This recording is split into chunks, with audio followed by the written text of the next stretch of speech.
My wife left for a trip with her friends, leaving me alone with our son, who had been paralyzed for 10 years. The moment she pulled out of the driveway, I heard a sound that defied all logic. My son was standing at the top of the stairs. I dropped my coffee. I reached for my phone to call for help, but he grabbed my wrist with a strength he was not supposed to have. "Dad, we need to get out of this house right now. Before I continue this story, please hit the like button and let me know where you are watching from in the comments below. Subscribe to the channel if you have ever had to protect your family from the very person who was supposed to love them." My name is Victor Caldwell. I am 70 years old, a retired structural engineer, a man who has spent his entire life dealing in facts, physics, and load-bearing walls. I believe in things I can measure. I do not believe in miracles. But on a quiet Friday morning, everything I thought I knew about my life, my marriage, and my reality was torn to pieces. It was exactly 5 minutes past 8. My wife Valerie had just left our house for a weekend wine tasting trip in Napa Valley. She had kissed my cheek, told me not to worry about our son Preston, and driven off in her pristine white sedan. I stood in our large kitchen in the Chicago suburbs, listening to the hum of the refrigerator. For a decade, our house had operated on a strict, unyielding routine. 10 years ago, a horrific car crash left Preston paralyzed from the waist down. He was 18 then, right on the edge of leaving for college. Since that day, he had been bound to a wheelchair, his life confined to the ground floor of our home. Valerie had taken over his care completely. She was the martyr, the devoted mother who sacrificed everything. I was the provider, the man who worked himself to the bone to pay the endless medical bills, the specialists, the private treatments. I was pouring myself a second cup of black coffee, enjoying the rare silence of a house that usually felt like a hospital ward. Then I heard it. Thud, thud, thud. Heavy, unsteady footsteps coming from the second floor. My engineering mind immediately tried to rationalize the sound. Wood expanding in the morning heat. A loose shutter slamming in the wind. But the rhythm was too deliberate, too human, and it was moving toward the top of the main oak staircase. My hand began to tremble. I stepped out of the kitchen and looked up into the shadows of the second-floor hallway. A figure stepped into the morning light filtering through the high windows. It was Preston. He was standing. My 28-year-old son, who had not walked a single step in 10 years, was gripping the wooden banister. He was drenched in sweat, his chest heaving with every ragged breath. His legs were shaking violently, trembling under the massive effort of supporting his own weight. His knuckles were white against the wood. But he was upright. He was taking a step down, then another. The ceramic mug slipped from my fingers. It hit the hardwood floor, shattering into dozens of pieces, splashing hot coffee across my shoes and the expensive white rug Valerie loved so much. I did not feel the heat. I could not feel my own legs. I forgot how to breathe.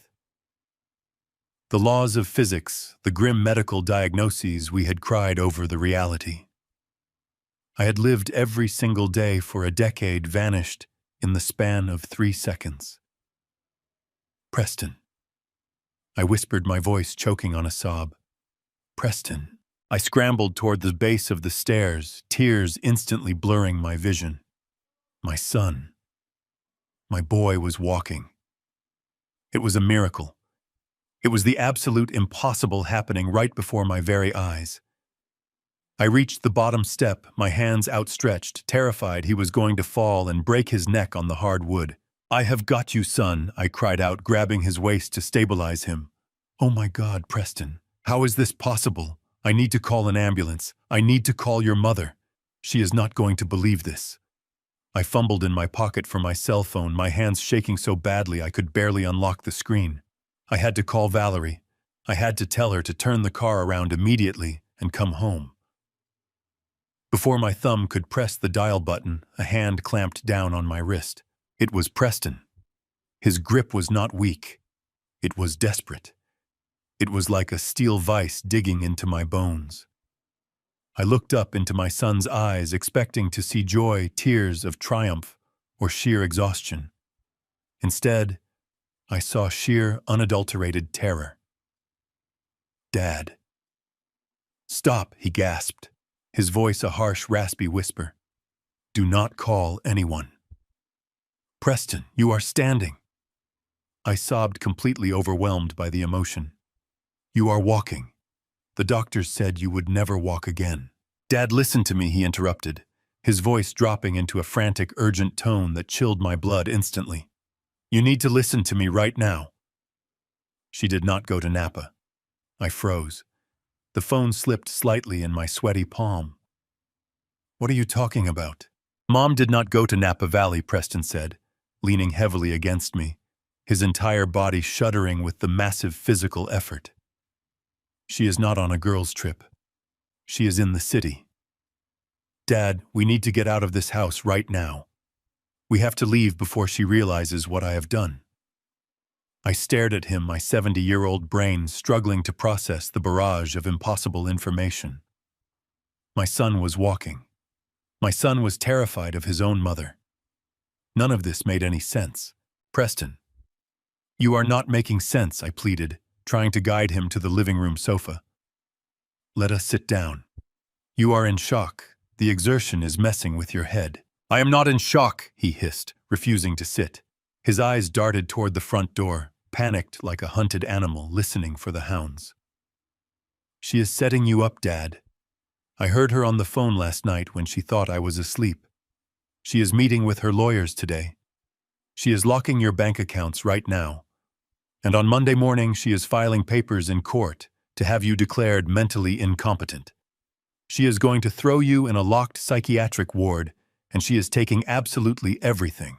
The silence in the house became deafening.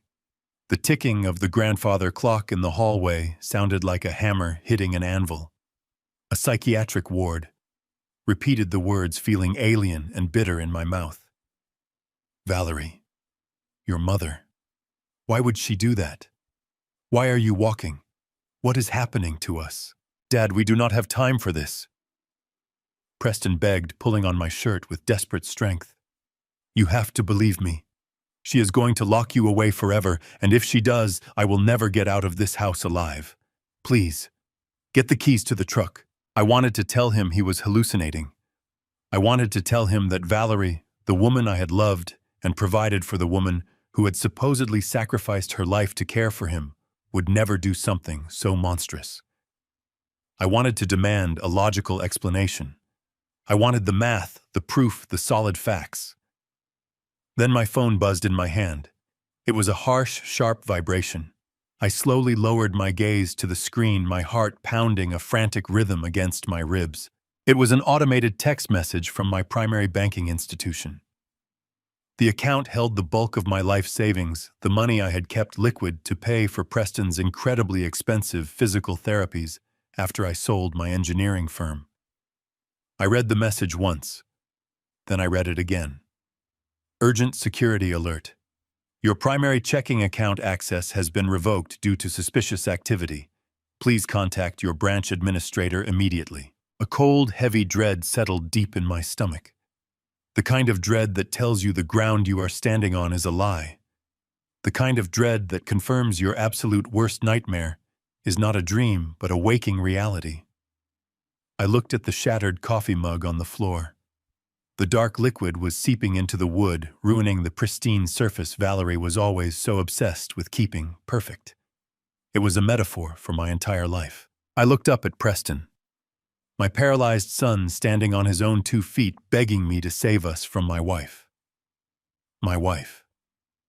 The woman who was supposed to be sipping wine in California, but was instead systematically dismantling my life from downtown Chicago. I slipped the phone back into my pocket. My hands were no longer shaking. The confusion, the denial, and the shock evaporated, replaced entirely by the cold, calculating mind of an engineer who has just realized the building is going to collapse and there is only one exit. "Grab my shoulder, son," I said, my voice completely steady, stripped of all emotion. "We are going to the garage. We are leaving right now." I wrapped my right arm tightly around Preston's trembling waist. He felt incredibly heavy, his pale legs shaking violently from the terrifying physical strain of suddenly supporting his own body weight. We stumbled quickly and clumsily through the long, quiet hallway of our home. The house felt entirely different to me now. It was no longer my safe sanctuary. It was a meticulously crafted cage designed solely to hold us captive. Every expensive piece of imported furniture was paid for by the grand evil illusion of my only son's permanently broken spine. We slowly reached the heavy oak door now. Preston was breathing incredibly hard by the time we made it, his face terribly pale and completely covered in a thick layer of cold sweat. I quickly punched the security code into the electronic keypad with a trembling index finger. The heavy steel deadbolt clicked open with a sharp, echoing snap. We stepped cautiously together into the cool, dimly lit garage. The custom handicap-accessible van sat directly in the center of the smooth concrete floor. I had paid exactly $80,000 for that specific vehicle, fully outfitting it with a motorized ramp complex, hydraulic lifts, and hand controls. It was a massive steel monument to the sinister lie Valerie had successfully built around us for an entire decade. I hurriedly opened the heavy passenger side door and practically lifted my exhausted son inside. Preston collapsed heavily against the soft leather seat, his chest heaving rapidly with deep exhaustion. I immediately ran around to the driver's side, climbed up behind the steering wheel, and pushed the engine start button firmly. The engine cranked very loudly, whining in a violent protest, but it absolutely did not turn over. I pushed the glowing start button a second time. Nothing happened today. A dry, hollow sputtering sound suddenly echoed ominously in the quiet garage. My analytical engineering mind instantly categorized the strange mechanical sound. It was certainly not a simple dead battery. It was a complete and total ignition failure. I quickly jumped out of the leather driver's seat and popped the heavy metal hood. I grabbed a bright tactical flashlight from my cluttered workbench and shone the strong beam directly onto the main engine block. My breath caught sharply in my tight throat. The spark plugs were completely gone. The connection wires dangled uselessly against the cold metal engine components now. This was absolutely not a mechanical failure or an unfortunate coincidence. It was deliberate, calculated, and highly malicious sabotage. Valerie had intentionally disabled the heavy van right before she casually left the house. She knew perfectly well that Preston could not safely drive my normal vehicle, and she wanted to make absolutely sure I could not take him anywhere if I panicked and tried to run away. She had purposefully and cleverly trapped us inside our own home. A sudden violent surge of cold, pure fury completely washed over my entire body. I slammed the heavy metal hood shut quickly. The loud, deafening bang echoed through the confined space. I looked frantically across the garage at the far corner, where I kept my old Ford pickup truck. It was a classic model covered entirely under a thick canvas tarp, completely neglected for many long years, because Valerie absolutely hated the mere sight of it. I had not driven it a single mile since the terrible day of Preston's tragic accident.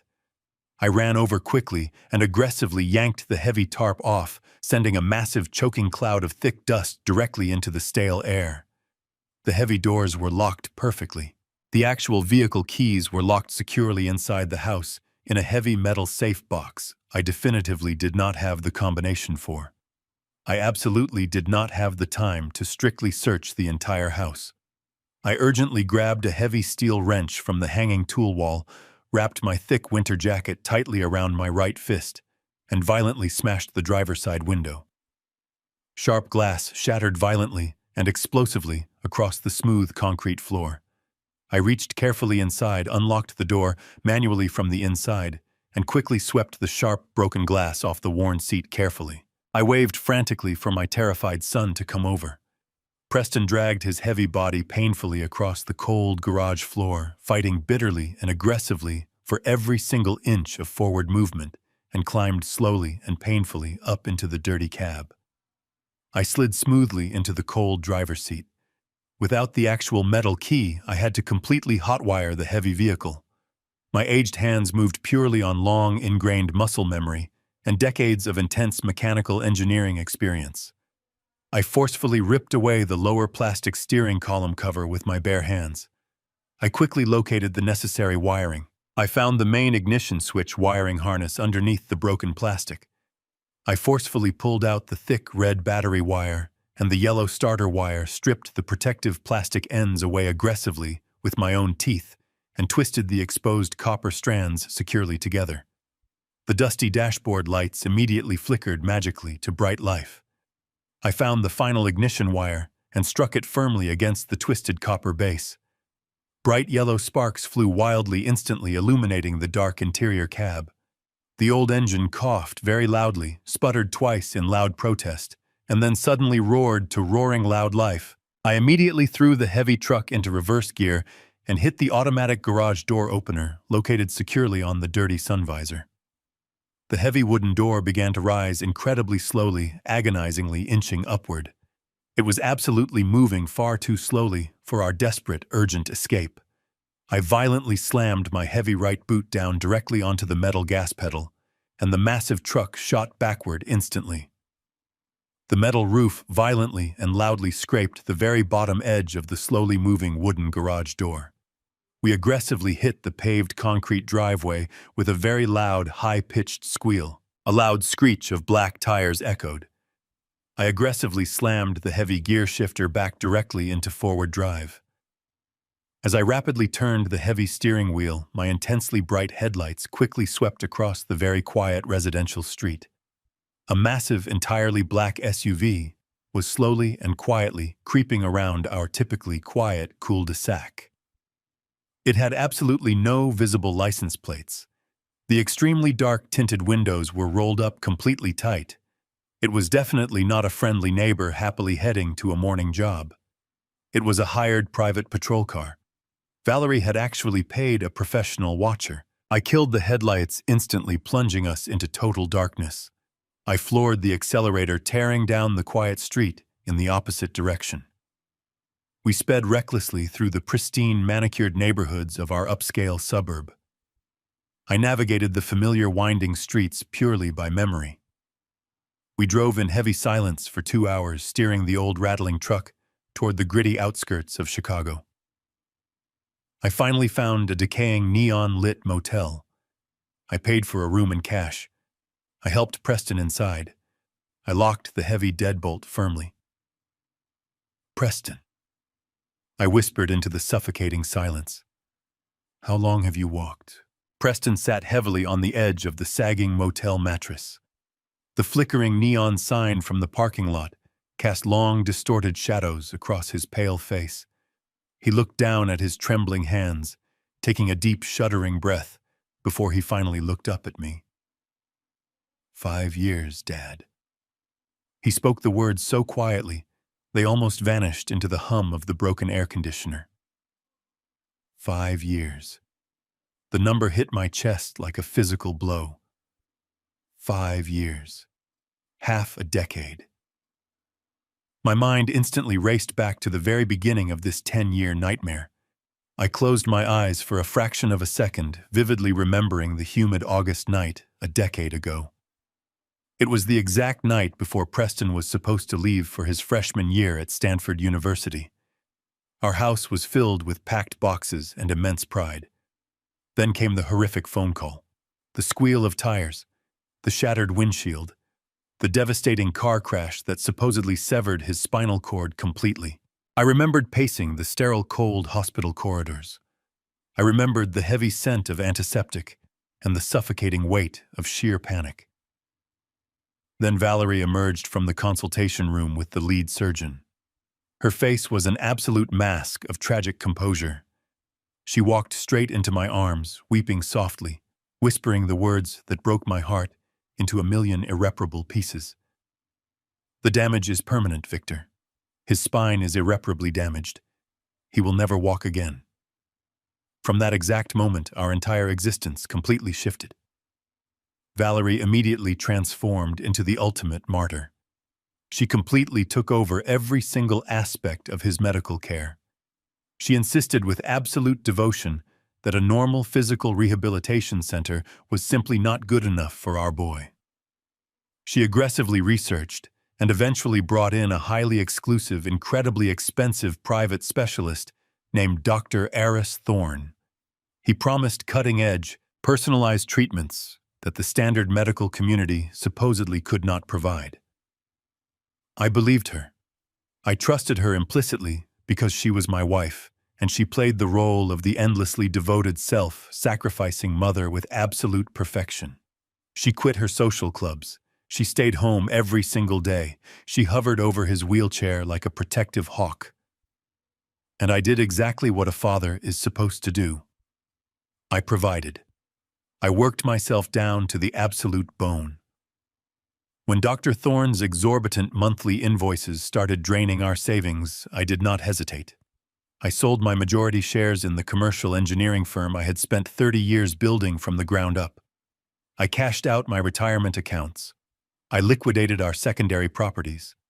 I gladly traded every single ounce of my professional legacy just to keep my son comfortable, believing I was funding the best possible medical care in the country. Preston shifted on the cheap bedspread, pulling me sharply back to the dimly lit motel room.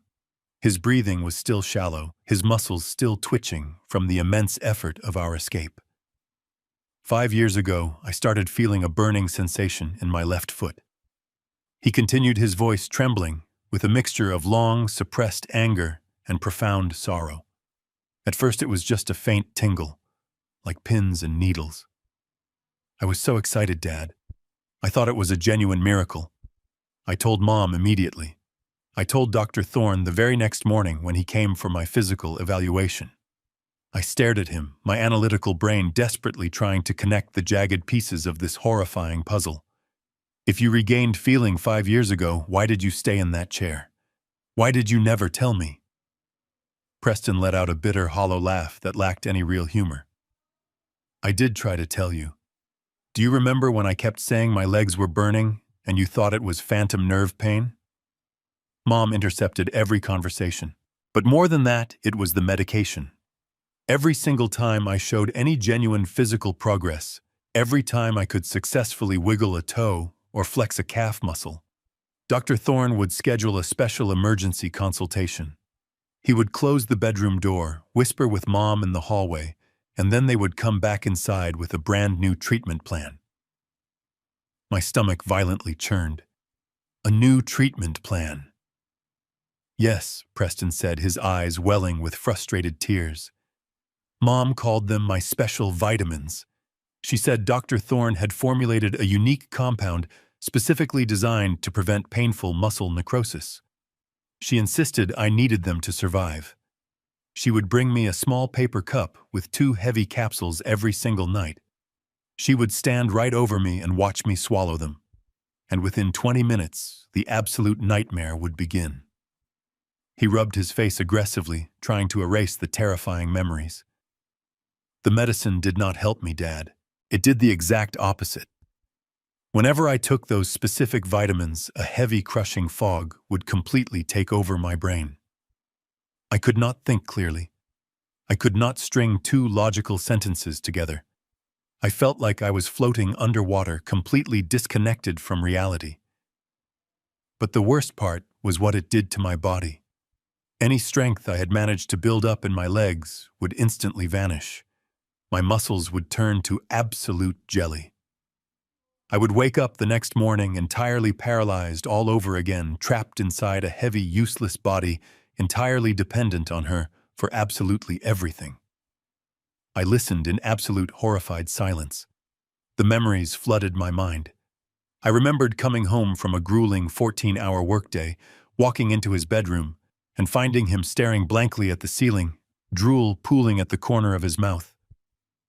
Valerie would gently wipe his face with a warm cloth, looking up at me with tear-filled eyes, whispering about how severe his condition was becoming. She told me it was the natural progression of his terrible neurological trauma. She told me I needed to work more, earn more, so Dr. Thorne could find a better solution. She lied to my face every single day. She looked me directly in the eyes and weaponized my love for my son to fund a monstrous, calculated deception. They kept adjusting the dosage. Preston continued, his voice growing stronger, fueled by righteous indignation. Whenever my mind started to clear, whenever I started asking too many questions or demanding a second opinion from a different doctor, the dose would mysteriously increase. I was a prisoner, Dad. My own mother was my cruel warden, and Dr. Thorne was her loyal executioner. They were deliberately destroying my central nervous system to keep me confined to that wheelchair. The sheer scale of the betrayal was almost impossible to fully comprehend. She had drained my life savings to pay a corrupt doctor to actively poison our son. Why I whispered, my voice sounding incredibly old and fragile in the quiet room. Why would she do this to you? Preston did not answer immediately. Instead, he slowly rolled up the sleeve of his shirt, revealing his pale forearm. Hidden perfectly beneath the fabric were dozens of dark puncture marks. They were not treating me. They were sedating me.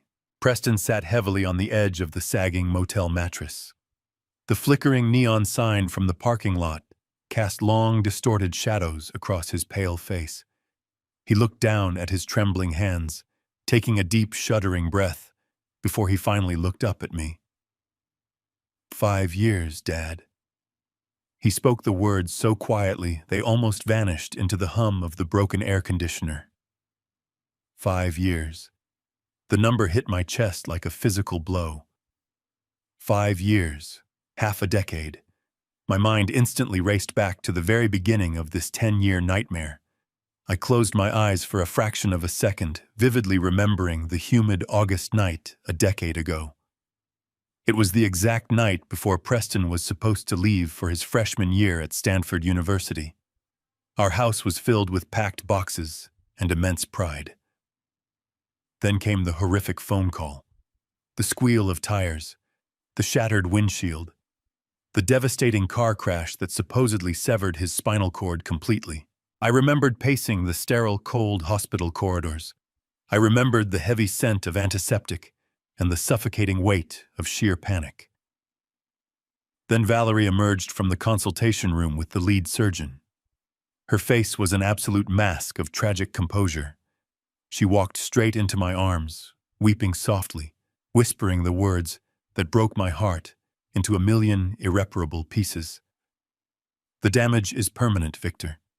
His spine is irreparably damaged. He will never walk again. From that exact moment, our entire existence completely shifted. Valerie immediately transformed into the ultimate martyr. She completely took over every single aspect of his medical care. She insisted with absolute devotion that a normal physical rehabilitation center was simply not good enough for our boy. She aggressively researched and eventually brought in a highly exclusive, incredibly expensive private specialist named Dr. Aris Thorne. He promised cutting-edge, personalized treatments that the standard medical community supposedly could not provide. I believed her. I trusted her implicitly because she was my wife, and she played the role of the endlessly devoted self-sacrificing mother with absolute perfection. She quit her social clubs. She stayed home every single day. She hovered over his wheelchair like a protective hawk. And I did exactly what a father is supposed to do. I provided. I worked myself down to the absolute bone. When Dr. Thorne's exorbitant monthly invoices started draining our savings, I did not hesitate. I sold my majority shares in the commercial engineering firm I had spent 30 years building from the ground up. I cashed out my retirement accounts. I liquidated our secondary properties. I gladly traded every single ounce of my professional legacy just to keep my son comfortable, believing I was funding the best possible medical care in the country. Preston shifted on the cheap bedspread, pulling me sharply back to the dimly lit motel room. His breathing was still shallow, his muscles still twitching from the immense effort of our escape. 5 years ago, I started feeling a burning sensation in my left foot, he continued, his voice trembling, with a mixture of long, suppressed anger and profound sorrow. At first it was just a faint tingle, like pins and needles. I was so excited, Dad. I thought it was a genuine miracle. I told Mom immediately. I told Dr. Thorne the very next morning when he came for my physical evaluation. I stared at him, my analytical brain desperately trying to connect the jagged pieces of this horrifying puzzle. If you regained feeling 5 years ago, why did you stay in that chair? Why did you never tell me? Preston let out a bitter, hollow laugh that lacked any real humor. I did try to tell you. Do you remember when I kept saying my legs were burning and you thought it was phantom nerve pain? Mom intercepted every conversation. But more than that, it was the medication. Every single time I showed any genuine physical progress, every time I could successfully wiggle a toe or flex a calf muscle, Dr. Thorne would schedule a special emergency consultation. He would close the bedroom door, whisper with Mom in the hallway, and then they would come back inside with a brand new treatment plan. My stomach violently churned. A new treatment plan. Yes, Preston said, his eyes welling with frustrated tears. Mom called them my special vitamins. She said Dr. Thorne had formulated a unique compound specifically designed to prevent painful muscle necrosis. She insisted I needed them to survive. She would bring me a small paper cup with 2 heavy capsules every single night. She would stand right over me and watch me swallow them. And within 20 minutes, the absolute nightmare would begin. He rubbed his face aggressively, trying to erase the terrifying memories. The medicine did not help me, Dad. It did the exact opposite. Whenever I took those specific vitamins, a heavy, crushing fog would completely take over my brain. I could not think clearly. I could not string 2 logical sentences together. I felt like I was floating underwater, completely disconnected from reality. But the worst part was what it did to my body. Any strength I had managed to build up in my legs would instantly vanish. My muscles would turn to absolute jelly. I would wake up the next morning entirely paralyzed all over again, trapped inside a heavy, useless body, entirely dependent on her for absolutely everything. I listened in absolute horrified silence. The memories flooded my mind. I remembered coming home from a grueling 14-hour workday, walking into his bedroom, and finding him staring blankly at the ceiling, drool pooling at the corner of his mouth. Valerie would gently wipe his face with a warm cloth, looking up at me with tear-filled eyes, whispering about how severe his condition was becoming. She told me it was the natural progression of his terrible neurological trauma. She told me I needed to work more, earn more, so Dr. Thorne could find a better solution. She lied to my face every single day. She looked me directly in the eyes and weaponized my love for my son to fund a monstrous, calculated deception. They kept adjusting the dosage, Preston continued, his voice growing stronger, fueled by righteous indignation. Whenever my mind started to clear, whenever I started asking too many questions or demanding a second opinion from a different doctor, the dose would mysteriously increase. I was a prisoner, Dad. My mother was my cruel warden, and Dr. Thorne was her loyal executioner. They were deliberately destroying my central nervous system to keep me confined to that wheelchair. The sheer scale of the betrayal was almost impossible to fully comprehend. She had drained my life savings to pay a corrupt doctor to actively poison our son. Why, I whispered, my voice sounding incredibly old and fragile in the quiet room. Why would she do this to you? Preston did not answer immediately. Instead, he slowly rolled up the sleeve of his shirt, revealing his pale forearm. Hidden perfectly beneath the fabric were dozens of dark puncture marks. They were not treating me. They were sedating me. I stared at the bruised, punctured skin on my son's forearm. Those dark, clustered marks were a brutal map of a decade of systematic abuse. My stomach twisted with a sickening mixture of profound guilt and absolute rage. For 10 long years, I had dutifully paid the astronomical medical bills, blindly trusting the woman I married to care for the boy we brought into this world. I had surrendered my role as a protector because she convinced me I was only needed as a financial provider. I reached out with a trembling hand and pulled Preston's soft cotton sleeve back down carefully, covering the horrific physical evidence of his long captivity. The overwhelming emotional shock threatened to paralyze my logical thought process, but I refused to let it. I am a structural engineer by trade. My entire professional life has been dedicated to understanding exactly how immense pressure affects complex foundations, identifying catastrophic stress fractures long before a massive building completely collapses. My own family was rapidly collapsing right now, and the foundation was built entirely on deliberate, highly malicious lies.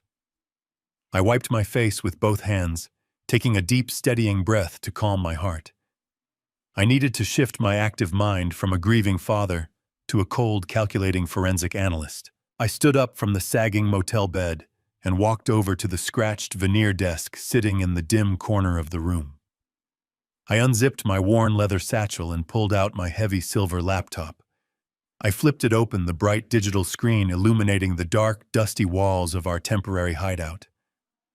Preston watched me silently from the edge of the bed, his rapid breathing finally beginning to steady after the physical exertion of our frantic escape. Valerie thought she had completely cornered me by revoking my digital access to our primary checking and savings accounts. She falsely believed that cutting off my immediate cash flow would leave me terrified, confused, and entirely compliant to her wicked demands. But she had gravely underestimated the meticulous nature of my personal financial planning. During the peak profitable years of my commercial engineering firm, I had quietly established several secondary tax shelter accounts and a secure private corporate trust that she knew absolutely nothing about. These hidden accounts were fortified with complex, separate authentication protocols and routed through a completely independent financial institution. My stiff fingers flew across the illuminated keyboard, accurately typing in the complex passphrases and long security keys I had perfectly memorized decades ago. Within 3 intense minutes, I had successfully bypassed her digital blockade. I now had full, unrestricted access to the master ledger of our shared credit lines and historical banking data. I immediately pulled up the real-time transaction history for the premium platinum credit card Valerie always kept safely tucked inside her designer purse. She had explicitly told me she was driving up the scenic coast to Napa Valley for a deeply relaxing weekend of wine tasting with her closest girlfriends. I naturally expected to see routine gas station charges in Nevada or hotel deposits somewhere in Northern California.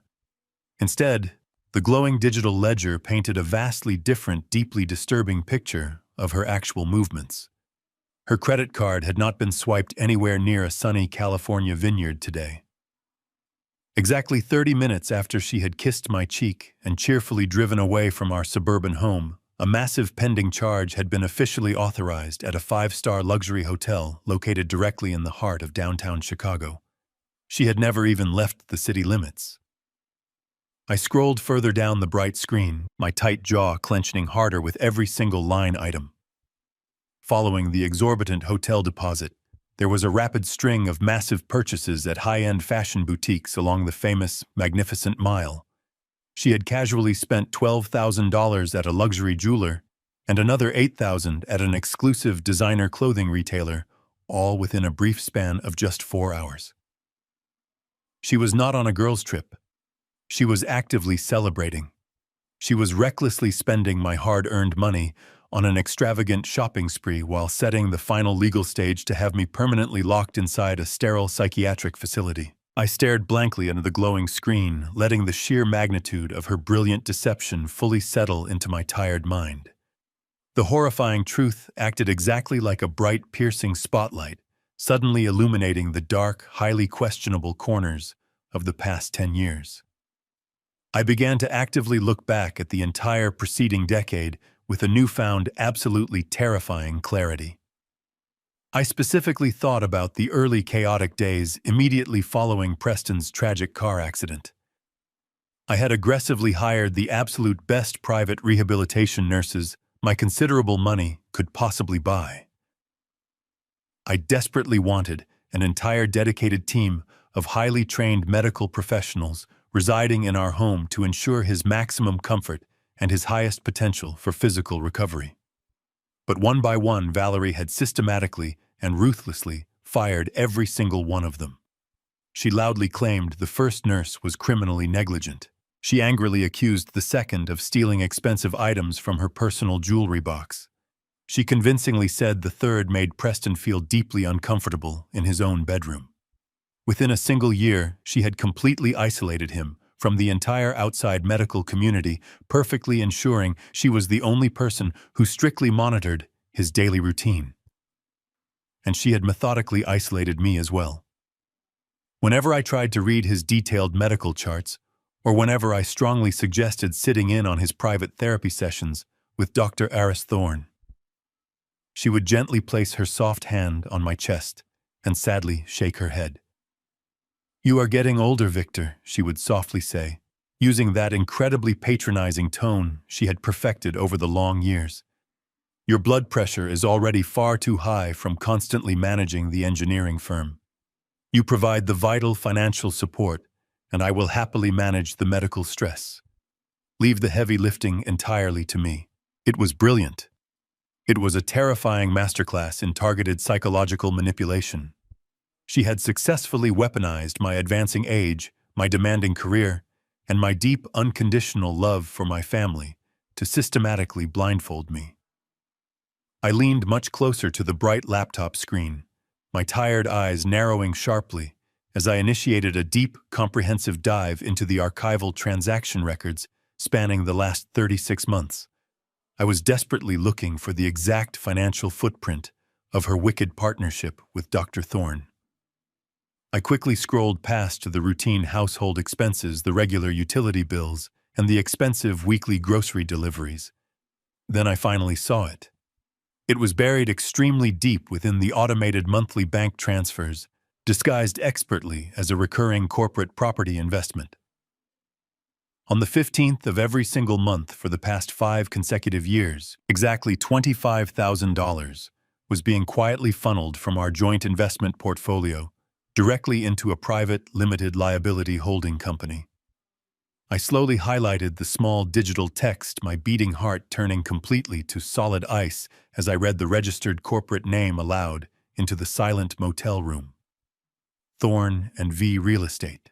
Thorne and V Real Estate. The name of the holding company echoed in my mind like a death knell. I gently closed my laptop, moving quietly so as not to disturb Preston. He had finally fallen into a deep, exhausted sleep on the neighboring bed, his chest rising and falling, with a peaceful rhythm I had not seen in a decade. I draped a spare blanket over his legs, ensuring the deadbolt was firmly locked from the inside, and stepped out into the frigid night air. I needed a secure public network. I drove my old Ford down the desolate highway until the glowing neon sign of a 24-hour diner pierced the darkness. The bell above the door jingled as I walked in. I slid into a sticky vinyl booth in the far corner, ordering a black coffee I had no intention of drinking. I opened my laptop, connecting to the unencrypted network, shielding the screen from the tired waitress wiping down the counter. My engineering background had taught me how to trace structural faults down to the micromillimeter, and financial fraud was essentially the exact same discipline. You simply follow the stress fractures until you find the broken beam. I started with the man who had been prescribing my son a daily dose of poison. I typed Dr. Aris Thorne into the State Medical Board database.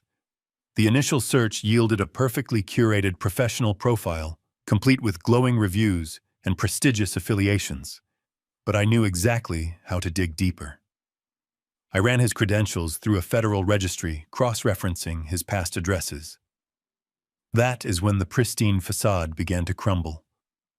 8 years before Valerie brought him into our home, Thorne had his medical license quietly suspended in the state of Florida. The official disciplinary records were buried under layers of dense legal jargon, but the core offense was crystal clear. He had been investigated for severe medical malpractice, specifically relating to the gross overprescription of powerful sedatives and highly experimental chemical compounds to extremely vulnerable patients. He had narrowly avoided going to federal prison by voluntarily surrendering his state medical license and quietly moving away. Valerie had not found a miracle worker. She had deliberately sought out a disgraced, desperate man with a documented history of severe medical abuse. I pulled up the public property tax records for the greater Chicago area, actively searching for the holding company I had just found on my wife's shared credit card statement. Thorn and V Real Estate. The search results loaded instantly, and my tight jaw clenched so hard my back teeth actually ached. This disgraced, completely unlicensed practitioner currently owned 3 ultra-luxury residential penthouses right in the wealthy center of the city. The combined market value was easily over $6 million. A private rehabilitation doctor dealing with a single paralyzed patient could never legitimately afford a massive real estate portfolio of that magnitude. He was not earning a regular salary. He was continuously receiving a massive cut of a much larger, highly coordinated criminal enterprise. But where exactly was the initial massive capital coming from? My personal engineering wealth was substantial, but I had tightly controlled the outward flow of my liquid cash. They were somehow getting millions of dollars from somewhere else entirely. The devastating realization suddenly hit me with the overwhelming physical force of a speeding freight train. My late brother, Thomas. Before Thomas tragically passed away from aggressive pancreatic cancer 7 years ago, he had legally established a massive, irrevocable medical trust fund entirely dedicated to his beloved nephew. The private trust was initially seeded with exactly $8 million explicitly legally designated to cover Preston's lifelong medical care, highly specialized mobility equipment, and potential future reconstructive surgeries. Because of my constantly grueling work schedule at the busy engineering firm, and because I implicitly trusted the woman I had married, I had willingly signed over the primary administrative rights of that trust to Valerie. She was the legally designated custodial caregiver. She had absolute, completely unchecked authority over exactly how those extensive funds were dispersed, as long as the ongoing expenses were strictly categorized as necessary medical treatments. I securely logged into the private wealth management portal using a secret administrative bypass code I had carefully set up when Thomas first drafted the dense legal documents. I rapidly navigated directly to the main trust ledger. My trembling hands hovered uncertainly over the glowing keyboard. I took a very sharp, deep breath and pressed enter. The digital screen instantly populated with 10 full years of detailed financial history. I stared blankly at the digital numbers, feeling a sudden wave of profound, sickening nausea wash completely over my entire body. It was an absolute financial massacre. Hundreds of thousands of dollars had been methodically and ruthlessly bled out month after month, year after agonizing year. The outgoing wire transfers were all personally authorized by Valerie and paid directly to various obscure shell companies completely owned by Dr. Eris Thorne. The expense categories were creatively diverse and completely entirely fabricated. Advanced experimental neurological stimulation therapy, highly specialized spinal cord cellular regeneration protocols, advanced custom mobility equipment procurement. It was an incredibly sophisticated, perfectly documented paper trail of absolute, unadulterated lies. Every single dollar intended to give my son a better, more comfortable life had been actively used to continuously pay a corrupt, evil monster to keep him chemically paralyzed in a rusted wheelchair. They were literally heavily billing the massive trust fund to continuously and systematically poison the sole beneficiary. I scrolled frantically to the very bottom of the complex digital ledger to check the current available financial balance. The glowing red numbers confirmed my absolute worst fear. The $8 million safety net my brother had lovingly built for his nephew was completely gone. There was barely $30,000 left in the account. Valerie and Thorne had ruthlessly drained the entire family fortune. But the final, most terrifying puzzle piece was still missing. If the trust fund was completely depleted, why was Valerie taking such an extreme, highly dangerous legal risk right now? Why was she orchestrating an elaborate legal scheme to declare me mentally incompetent and lock me inside a psychiatric ward this coming Monday? I looked at the date on the screen, then looked at the total calculated value of my own personal remaining assets. My private investment portfolios, my commercial real estate holdings, and the equity in our marital home currently totaled roughly $4 million. As long as I was legally classified as competent, she could not touch a single penny of that remaining vast wealth. My large estate was heavily protected by strict legal safeguards that required my direct physical signature for any massive asset liquidation. I suddenly understood the true, terrifying, absolute scope of her immediate timeline. She had completely exhausted Preston's trust fund. The golden goose was entirely dead.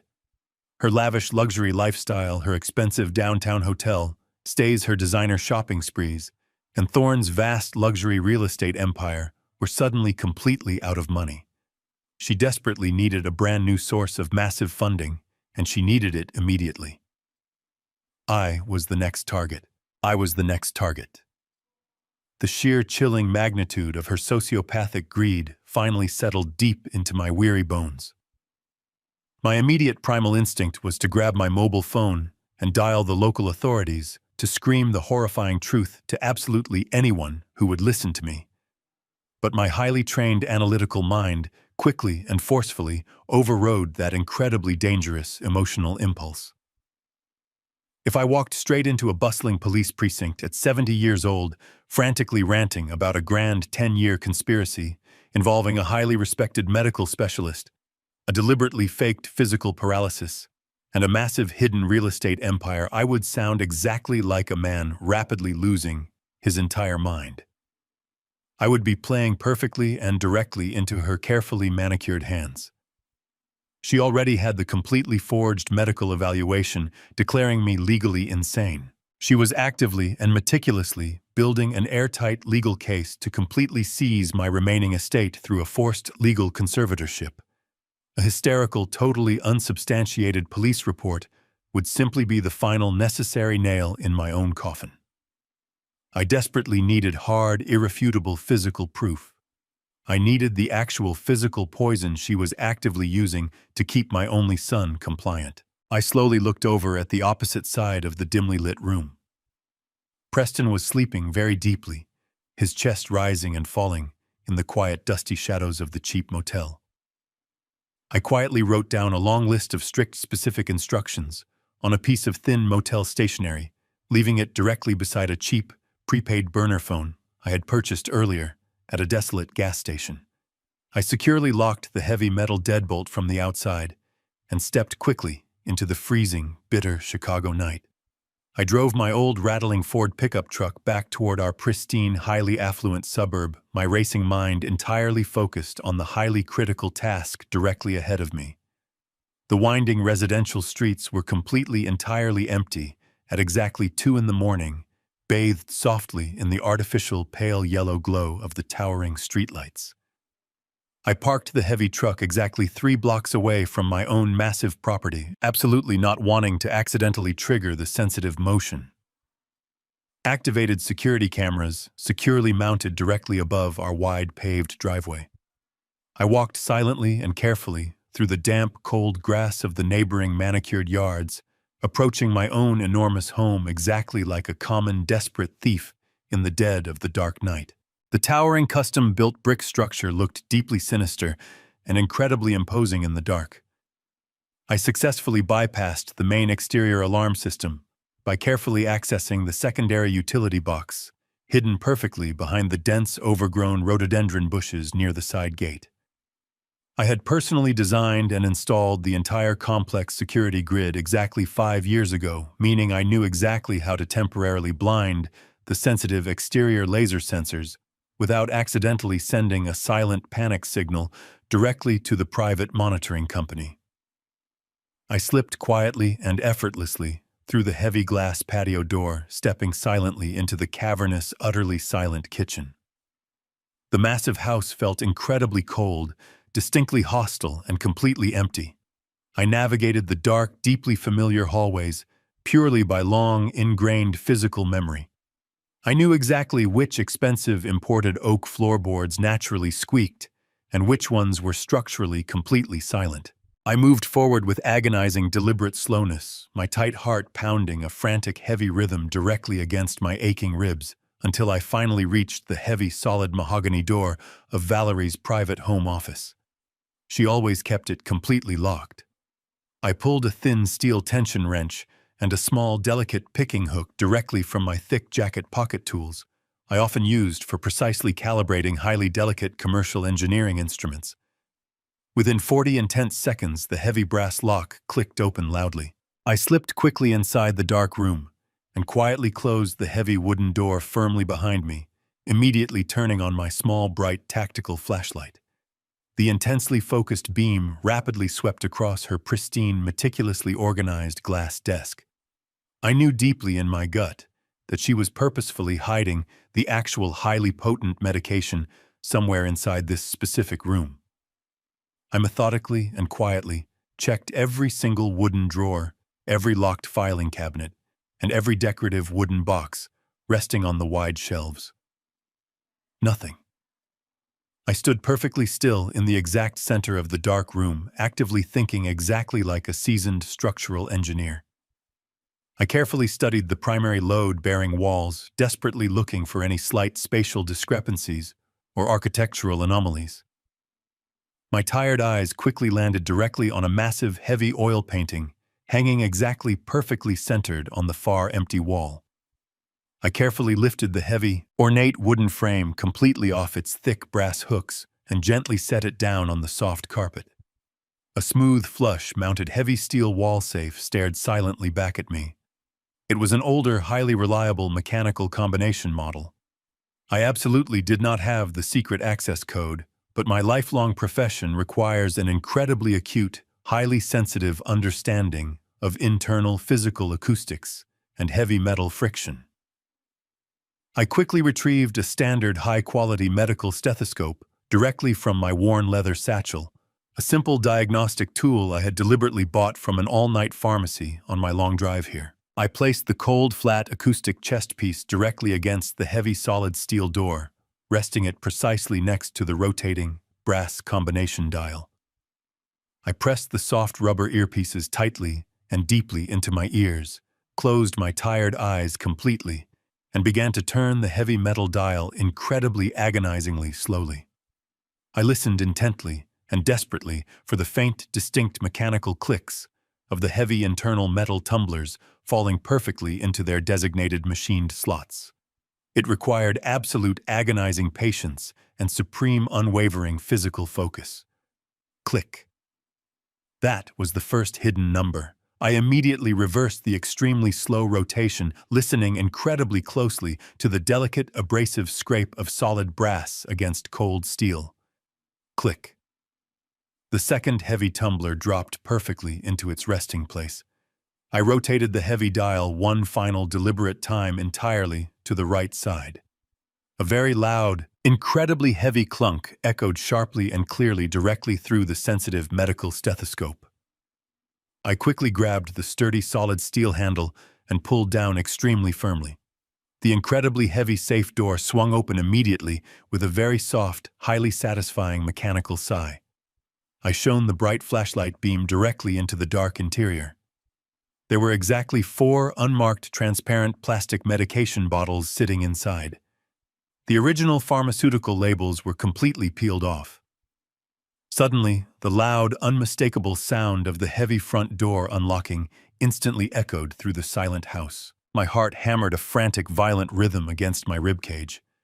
The heavy front door had just echoed shut, and heavy footsteps were already moving rapidly across the imported hardwood floors of the main foyer. They were not the light, measured clicks of Valerie's designer heels. These footsteps were heavy, urgent, and distinctly male. I had mere seconds to react before he entered the room. I lunged forward desperately, grabbing the 4 unmarked plastic medication bottles from the open steel safe. I shoved them deep into the inner pockets of my heavy winter jacket. I frantically swept my hand across the smooth glass desk, grabbing the thick manila folder containing the forged psychiatric evaluations I had located moments before. I needed an immediate, secure hiding place. The expansive home office offered incredibly few viable options for a man of my size.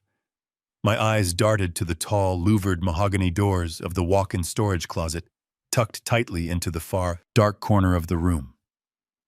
I bolted across the soft Persian carpet, throwing my heavy body directly into the narrow, suffocating darkness of the small closet, just as the brass handle of the main office door began to slowly turn. I pulled the louvered door shut securely, leaving a microscopic fraction of an inch slightly open so I could carefully peer out into the room. I held my breath, entirely pressing my back perfectly flat against the cold plaster wall. The heavy office door swung open abruptly with a forceful, aggressive push. The bright, sterile overhead lights flared brilliantly to life, momentarily blinding my sensitive eyes through the narrow wooden slats.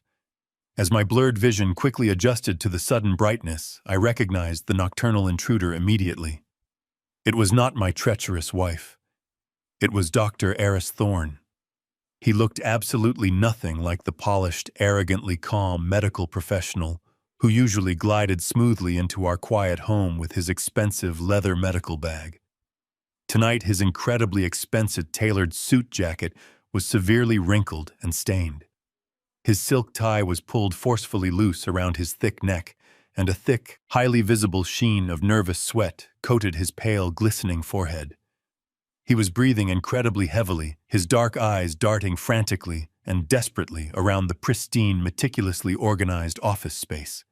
He marched aggressively and directly toward the massive glass desk, completely ignoring the open wall safe in his blind, absolute panic. He immediately began tearing through the neat, orderly stacks of household paperwork, violently tossing expensive, personalized stationery and thick leather-bound financial ledgers directly onto the floor. I watched him closely from my dark sanctuary, calculating his every erratic movement. He was desperately searching for the exact folder I held. He cursed loudly, a sharp, highly venomous sound that completely shattered the quiet dignity of my beloved home. He slammed his heavy fist directly against the pristine glass desktop, pacing nervously like a trapped, panicked animal. After a long moment of frantic, completely fruitless searching, he rapidly reached directly into his dark trousers, pulled out his mobile phone, and aggressively tapped the glowing digital screen. He forcefully hit the speakerphone button and tossed the sleek device roughly onto the cluttered desk. The loud, incredibly rhythmic ringing filled the intensely tense air of the room. Valerie answered abruptly on the second ring. Her familiar voice was sharp, highly annoyed, and completely lacking her usual melodic, soothing charm. "Aris, what exactly is taking you so long?" she demanded impatiently. "Did you finally get the specific documents from the desk?" Dr. Thorne leaned heavily over the glowing mobile phone right now, very angrily. His pale face was an absolute mask of furious, unadulterated anxiety. "I am aggressively looking right now, Valerie. The crucial files are absolutely not sitting where you explicitly promised they would be. I desperately need those perfectly forged psychiatric evaluations directly in my hands tonight.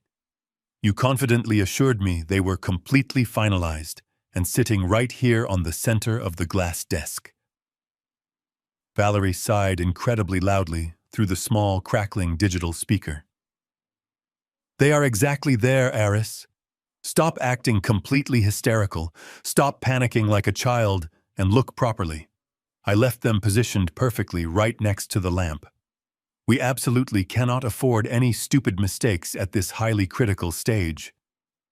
"I am definitively not panicking." Thorne hissed viciously, aggressively swiping a large pile of thick envelopes directly onto the floor. "I am desperately trying to securely finalize our massive life-altering investment. If I do not physically have those highly specific legal papers safely in my briefcase by tomorrow morning, our entire meticulously planned timeline completely shifts. We absolutely need to formally submit them to the court immediately. By Monday noon, the judge will quickly grant the specific medical conservatorship. As soon as that wooden gavel drops, Victor is completely legally erased from existence. The local police will drag him kicking and screaming directly to the secure, locked psychiatric ward, and we will finally have complete, entirely uncontested access to the absolute remainder of his $4 million estate." My blood ran absolutely terrifyingly cold. Hearing the highly vicious, perfectly calculated plan spoken completely aloud directly in my own home was a profound, deeply horrifying psychological violation. They had actively planned my total, absolute destruction with the completely casual, perfectly mundane tone of discussing a weekly grocery list. I forcefully tightened my stiff grip on the thick manila folder, the absolute physical proof of their impending malicious crime, safely hidden deep in the dark shadows directly with me. I closed my tired eyes for a second, silently steadying my breathing. The horrific, highly incriminating conversation was unfortunately far from completely over. Valerie's voice suddenly turned incredibly cold, entirely devoid of any human empathy, and deeply clinical. Once Victor is permanently safely locked away, we absolutely have to systematically deal with the boy immediately, she said firmly. Preston has definitively been moving far too much lately. He actively complained to me this morning about his dead legs burning. He is rapidly building a physical tolerance to the current chemical mixture. Thorne groaned loudly, running a stressed, shaking hand through his thinning, dark hair. I absolutely know, Valerie. I definitively noticed the severe muscle spasms during my last physical evaluation.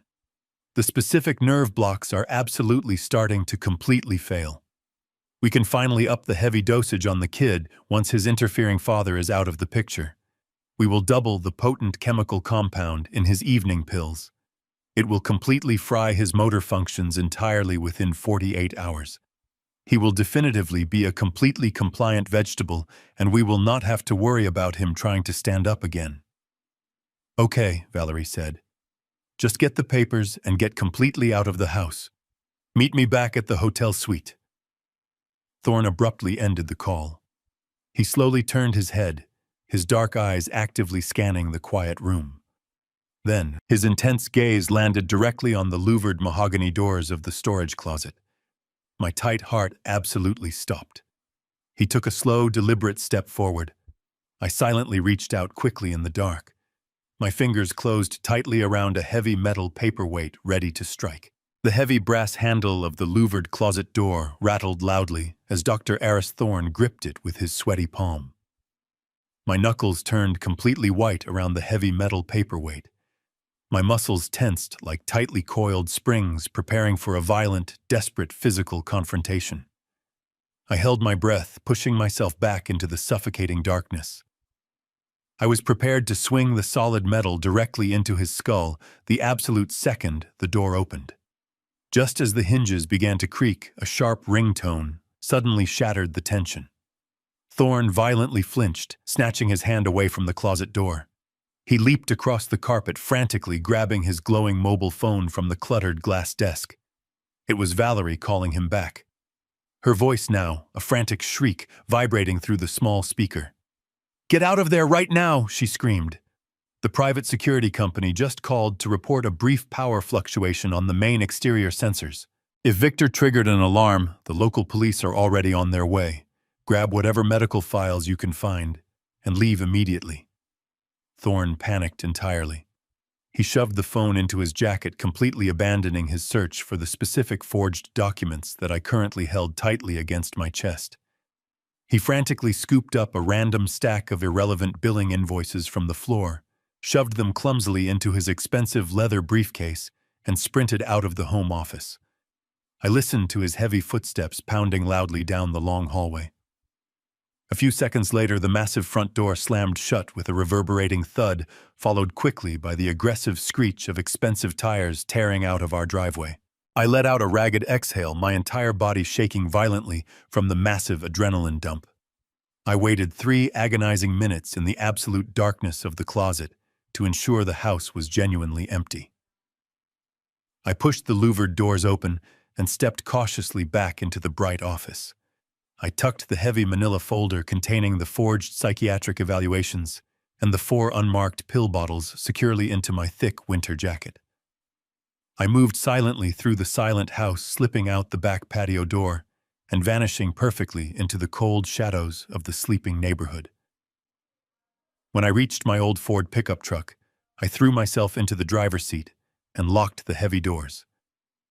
I did not drive back to the decaying motel right away. I had an extremely urgent destination in mind. My analytical engineer brain was now operating at maximum capacity.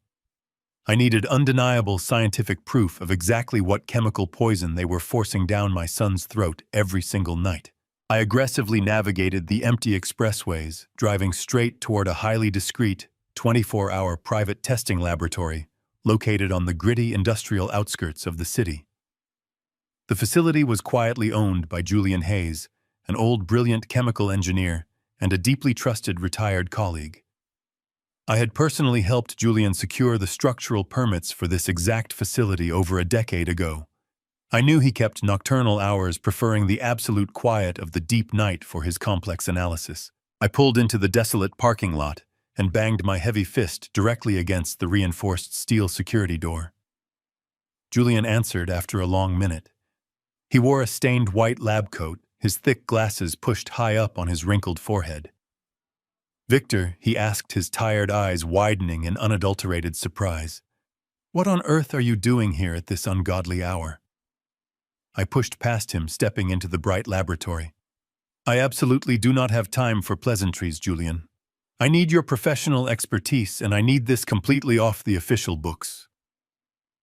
I reached deeply into my thick jacket and placed the 4 unmarked plastic pill bottles directly onto his stainless steel examination table. Julian stared at the mysterious capsules, his professional curiosity instantly piqued. "What exactly are these, Victor?"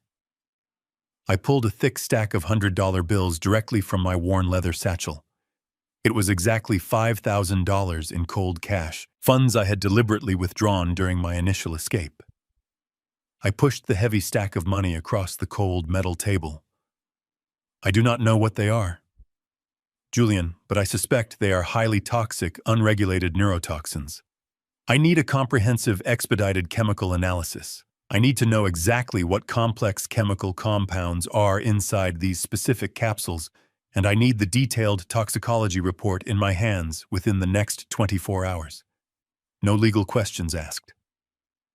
Julian looked down at the massive pile of cash, then looked directly into my desperate, burning eyes.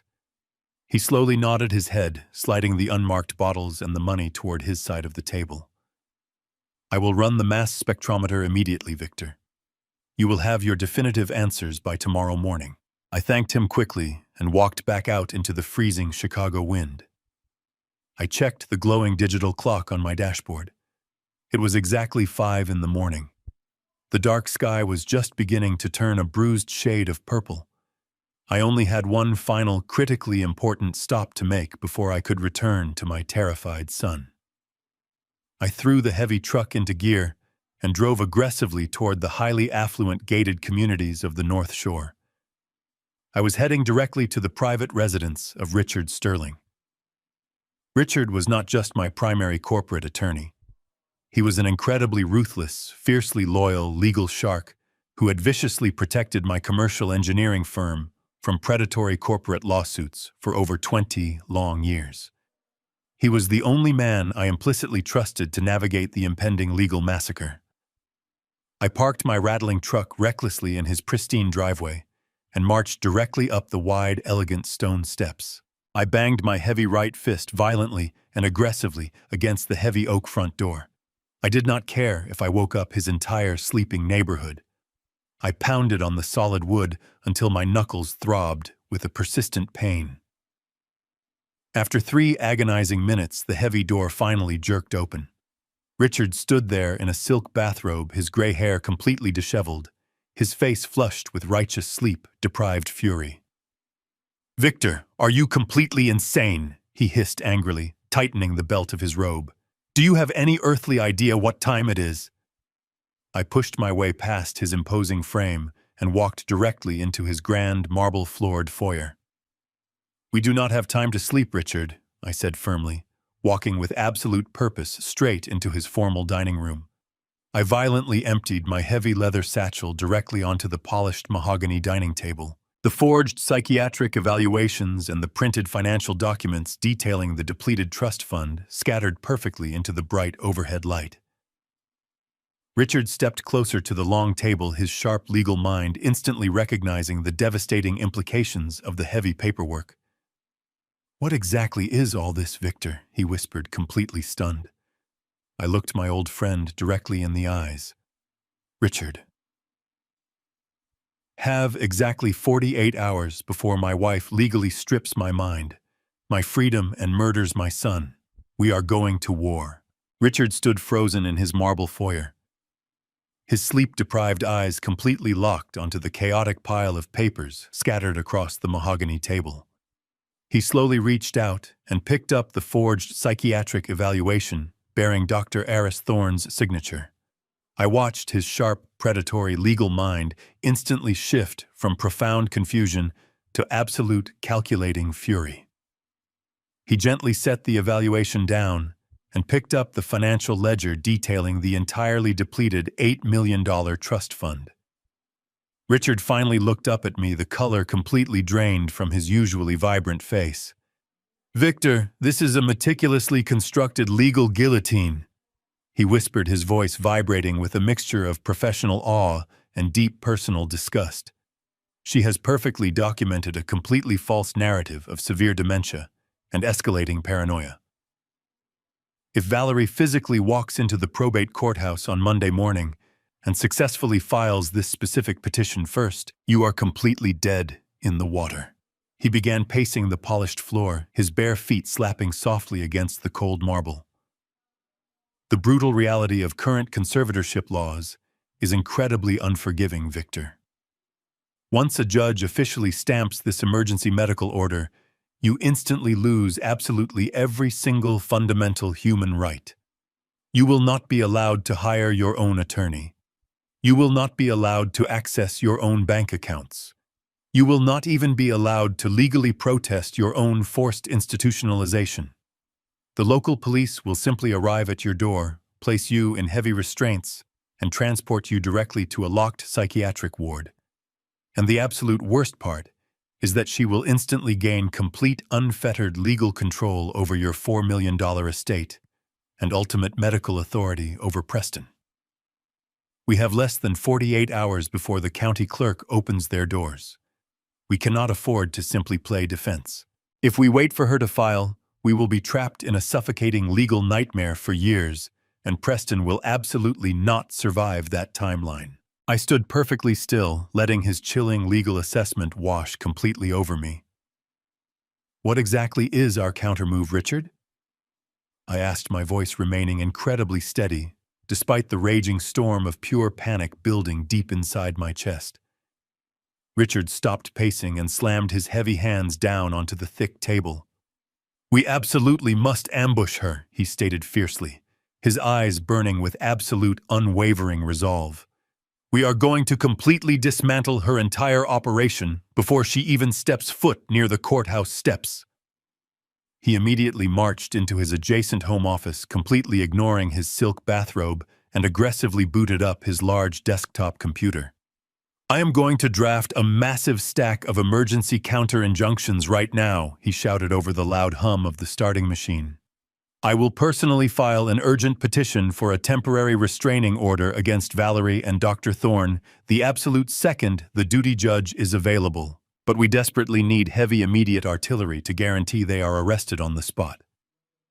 He grabbed his mobile phone from the charging dock and rapidly dialed a highly specific, unlisted number. "I have a deeply owed favor to call in with Captain Miller at the Financial Crimes Division," he explained quickly while the phone rang loudly. "He is a high-ranking, incredibly relentless investigator who absolutely despises medical fraud."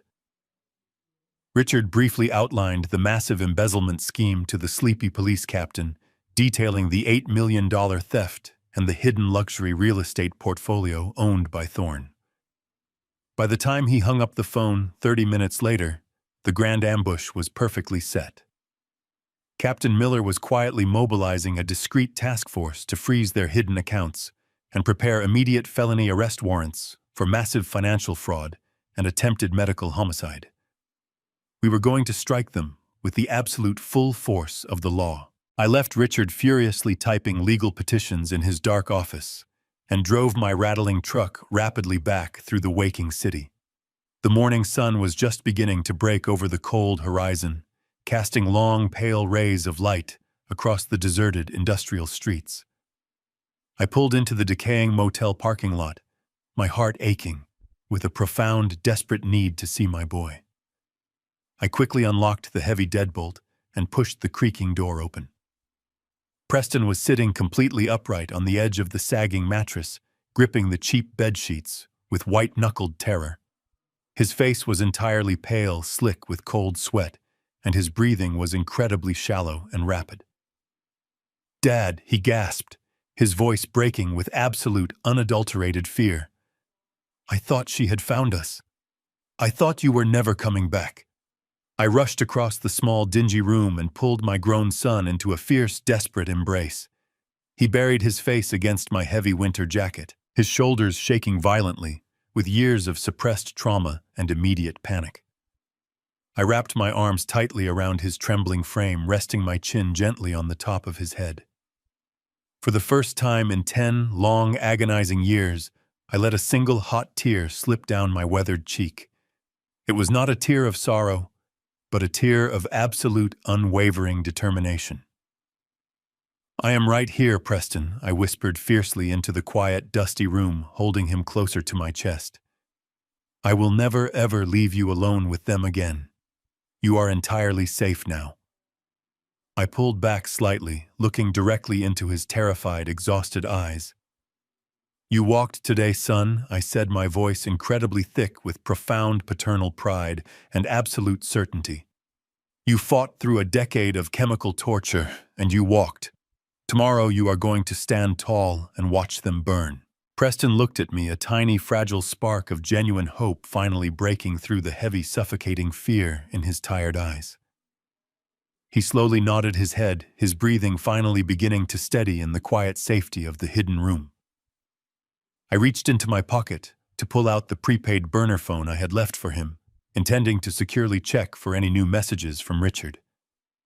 Before my fingers could even grasp the smooth plastic, my own personal mobile phone suddenly vibrated violently against my hip. The sharp, unexpected sound made us both flinch. I pulled the device out quickly, my eyes narrowing sharply at the glowing screen. It was Julian Hayes calling from the private chemical laboratory. I answered the phone immediately, my chest tightening with intense anticipation. "Julian, what did you find?" I asked, my voice dropping to a harsh, urgent whisper. There was a long, incredibly heavy silence on the other end of the secure line. When Julian finally spoke, his usually calm, analytical voice was shaking with absolute, undeniable horror. "Victor," he stammered, breathing heavily into the receiver. "I ran the chemical compounds through the mass spectrometer 3 separate times just to be absolutely certain. This is absolutely not human medication, Victor. The primary active ingredient is a highly regulated, potent synthetic paralytic used exclusively in large veterinary practices. It is a severe neuromuscular blocking agent designed strictly for euthanizing massive livestock. Where on earth did you finally manage to get this?" I stood perfectly still in the quiet hallway of Richard's home, the phone pressed tightly against my ear.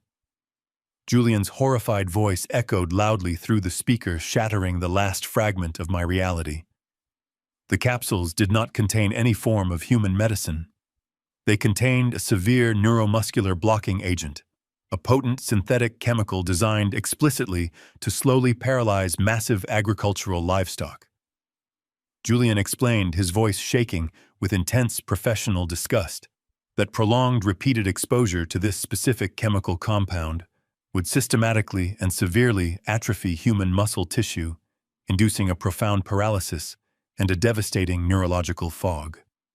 Valerie, the woman I trusted with my entire life, had been actively poisoning our only flesh and blood. She had meticulously administered heavy-grade animal tranquilizers to our son every single night for an entire decade. I thanked Julian in a completely hollow whisper and ended the call. The unadulterated evil of her actions felt like a suffocating weight crushing my chest. I walked back into the formal dining room, where Richard was aggressively analyzing the immense pile of forged documents and financial ledgers I had recovered from the safe. Richard had already summoned his trusted private investigator, a retired federal agent named Marcus, who was sitting quietly at the long mahogany table. Marcus was actively running Valerie's financial history through a classified digital database, searching for any hidden offshore accounts or secret property deeds associated with Thorne. We sat in tense, heavy silence as the morning sun climbed higher. Around noon, Marcus suddenly stopped typing his keyboard. He slowly pushed his heavy wire-rimmed glasses up the bridge of his nose and let out a long, very sharp breath. "Victor," he said softly, his voice carrying a dark, ominous tone that immediately sent a fresh wave of ice directly through my veins. "I found something buried very deep inside the archived bank records you pulled from the wall safe. It is not just another luxury real estate purchase or a hidden offshore transfer to the corrupt doctor." Marcus turned his silver laptop around, so Richard and I could clearly see the glowing screen. He pointed directly to a specific heavily encrypted wire transfer originating from Valerie's personal private checking account. The digital timestamp on the official bank document was incredibly specific. The massive payment of exactly $50,000 in cash was permanently processed exactly 10 years ago. I leaned much closer to the bright screen, my tired eyes carefully tracing the stark black text. The exact date of the massive financial transfer was a Tuesday in late August. It was exactly 48 hours before Preston was scheduled to pack his bags and excitedly drive his car across the country to begin his freshman year at Stanford University. It was exactly 2 days before the horrific, catastrophic vehicle crash that supposedly severed his spinal cord and ruined his bright future forever. Who exactly received this money? I asked, my voice dropping to a dangerous guttural rasp. Marcus brought up the associated routing numbers and the corresponding business license. The recipient was a local, highly shady independent automotive mechanic who operated a failing garage on the gritty industrial outskirts of the city. He abruptly closed his shop and moved out of the state entirely less than 1 week after Preston's tragic accident. The horrifying, monstrous truth finally clicked perfectly into place, illuminating the absolute darkest corner of my wife's black soul. The terrible car crash was absolutely not a tragic random accident. It was a highly calculated, deliberately orchestrated hit. She had meticulously planned to brutally disable him. Valerie had purposefully paid a desperate mechanic to intentionally cut the brake lines on our son's car. She had actively tried to severely maim or completely kill her own child, just to ensure he would never ever leave her house. If Preston had successfully gone to college in California, she would have completely lost her primary legally designated role as his custodial caregiver. She would have lost her immediate, completely unchecked access to the massive $8 million medical trust fund my late brother had generously established for him.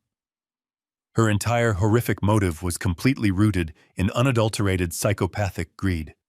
She had deliberately shattered her own son's spine and then spent the next 10 years actively feeding him livestock tranquilizers, perfectly securing her absolute control over the massive family fortune.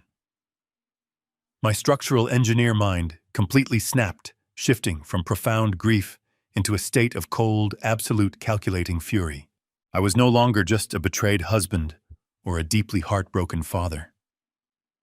I was an intensely focused, highly motivated predator, and I was going to utterly destroy the monsters who had tortured my family. I turned to Richard, my hands clenched into tight, shaking fists. "We are absolutely not going to simply arrest them, Richard. We are going to completely obliterate their entire existence." Richard nodded slowly, a predatory, ruthless smile spreading across his aged face.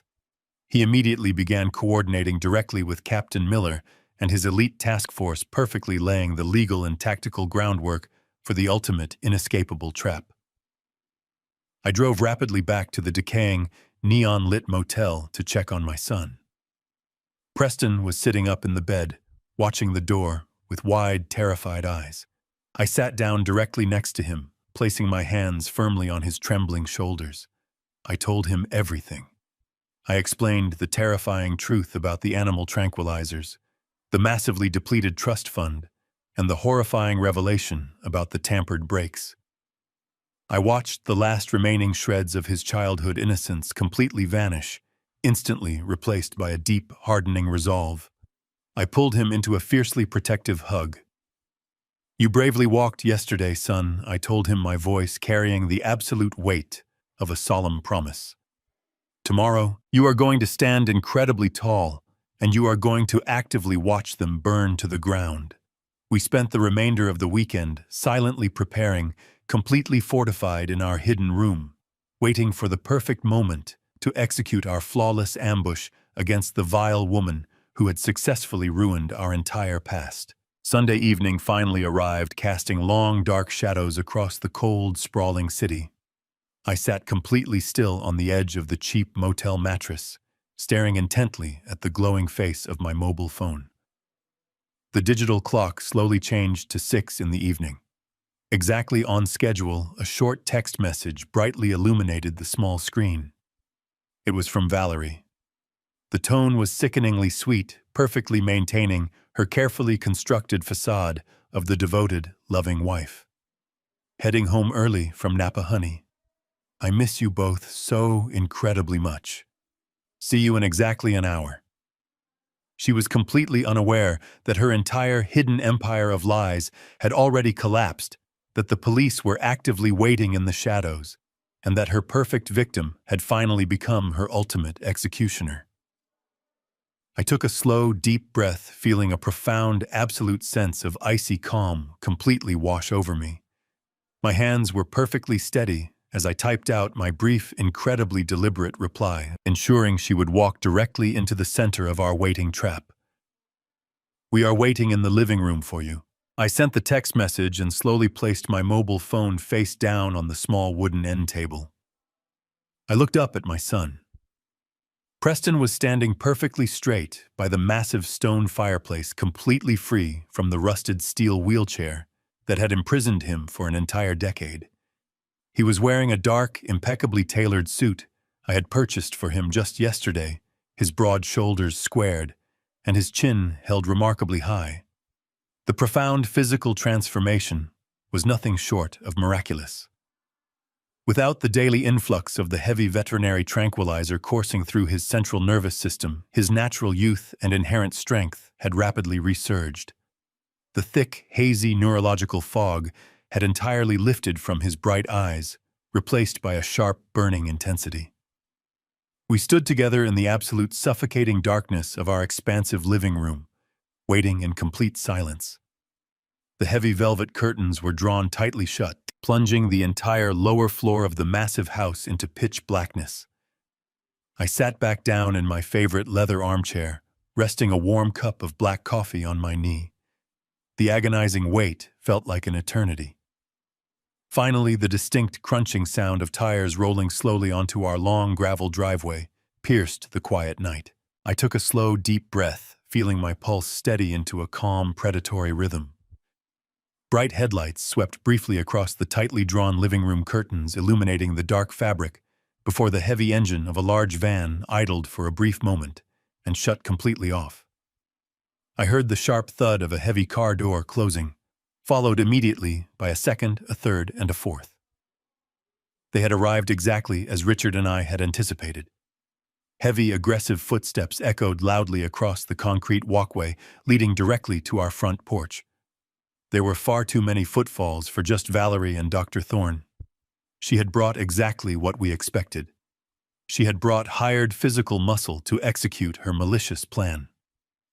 The distinct metallic jingle of her house keys drifted through the thick oak door. The heavy brass lock clicked sharply, and the massive front door swung open with a slow groan. The cool night air instantly swept into the dark foyer, carrying the faint scent of Valerie's expensive floral perfume.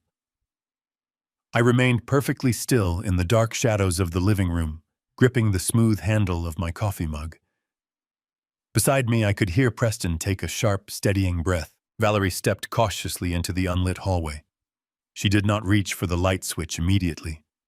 Instead, she let out a long sigh, slipping perfectly into her meticulously rehearsed theatrical performance. "Victor," she called out, her voice dripping with a sickeningly sweet, entirely fabricated sorrow. "Honey, are you in here? We are so incredibly worried about you." Her heels clicked softly against the hardwood floor as she took another hesitant step. Her tone was a masterclass in sociopathic manipulation, engineered to sound like a terrified, loving wife desperate to save her ailing husband. Please do not be frightened, Victor, she continued, her voice breaking with fake emotion. I brought Dr. Thorne with me. He is right here to help us. Your beautiful mind is slipping, darling. You are terribly confused and you desperately need immediate psychiatric help. We are going to take you to a wonderful place where you can finally rest. The intimidating sounds of thick rubber boots shuffling onto the foyer rug followed her words. Two heavily built men stepped inside behind Dr. Thorne. They were dressed in dark blue uniforms resembling private paramedics, but their aggressive physical presence clearly marked them as hired thugs. They carried heavy canvas restraints and thick leather straps, actively prepared to drag me out of my home, kicking and screaming. Dr. Thorne cleared his throat nervously in the dark. Mr. Vales, he said, his voice attempting to sound authoritative. Please remain calm. We have the official emergency medical orders right here. You are experiencing a severe psychotic break. We need you to come with us peacefully. I did not say a single word. I simply took a slow, deliberate sip of my warm black coffee. The soft, clinking sound of the ceramic mug touching the glass saucer echoed sharply in the quiet darkness. Valerie gasped lightly, her head snapping directly toward the dark living room. Victor, she whispered, stepping toward the archway. She reached out and slapped the light switch. The massive crystal chandelier suspended high above the ceiling flared brilliantly to life, instantly flooding the room with blinding, radiant light. Valerie stepped fully into the room, a sad, pitying smile firmly plastered across her perfectly made-up face. That fake, sickening smile froze instantly. Her eyes widened into enormous, terrified circles of absolute shock. The expensive designer purse she held tightly in her right hand slipped from her trembling fingers, hitting the hardwood floor with a heavy, dull thud. Her jaw went completely slack, her breathing entirely suspended in her throat. She was not looking at me sitting calmly in my leather armchair. She was staring directly past me, looking at the impossible, terrifying phantom, standing tall by the stone fireplace. Preston. He stood perfectly upright, entirely unsupported, staring down at his mother with an expression of pure, unadulterated disgust. His broad shoulders filled out the sharp lines of his new suit, and his strong legs planted him firmly on the floor. There was absolutely no trace of the paralyzed, broken boy she had chemically tortured for 10 years. He looked like a towering monument of undeniable strength and fierce, righteous vengeance. Mother Preston said, his voice deep, completely steady, and vibrating with an icy rage. You look entirely surprised to see me standing. Dr. Thorne stumbled backward into the doorframe, his pale face instantly draining of all color. He let out a pathetic, strangled whimper, his dark eyes darting frantically between Preston's standing form and the empty space where the rusted wheelchair usually sat. The two hired paramedics instinctively took a hesitant step back toward the open front door, their aggressive posture evaporating as they realized this was not the helpless, mentally unstable old man they had been paid to extract. Valerie began to shake violently. Her perfectly manicured facade crumbled into an unrecognizable mask of absolute primal terror. Preston, she stammered, her voice a hollow, pathetic squeak. How? This is impossible. You are paralyzed. I slowly set my coffee mug down on the wooden end table and leaned forward. He is standing because he is no longer ingesting your heavy veterinary tranquilizers, Valerie. I said, my voice carrying the lethal calm of an executioner. We know absolutely everything about your crimes. Valerie let out a horrifying scream of panic. She spun around wildly, desperately trying to escape through the open front door, but her path was instantly blocked. Stepping smoothly out of the dark shadows of the kitchen was Richard Sterling. He was holding a thick stack of legal warrants directly in his hand, a triumphant smile stretching across his face. And stepping into the bright light directly behind him, with their hands resting firmly on their utility belts, were Captain Miller and 3 fully armed uniformed police officers. Valerie stared at the armed police officers, her manicured hands trembling at her sides. The sudden ambush completely knocked the breath out of her lungs. But a master manipulator never surrenders without deploying their final weapon. I watched the calculating gears turning behind her terrified eyes. She took a jagged breath and shifted her physical demeanor. The rigid mask of terror melted away instantly, replaced by a theatrical display of weeping agony. She threw her hands toward her face, letting out a wail that echoed against the high ceiling of our living room. "What are you doing to him?" she screamed loudly, pointing a shaking finger directly at me with a feigned look of horror. "He is completely paralyzed. You are forcefully making him stand against his will. Officers, you have to arrest my husband immediately. He has entirely lost his mind. He is having a psychotic break and actively torturing our disabled son.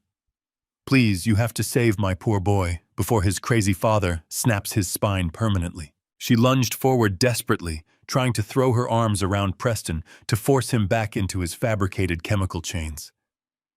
Captain Miller immediately stepped firmly into her path, his imposing frame acting as an immovable barrier between the frantic woman and my son. He held up a calloused hand, signaling her to halt. Valerie sobbed loudly, pressing her face into her palms, playing the role of the devastated mother with nauseating perfection.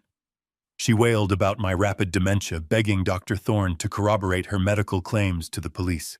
Dr. Thorne, however, was paralyzed by undeniable terror.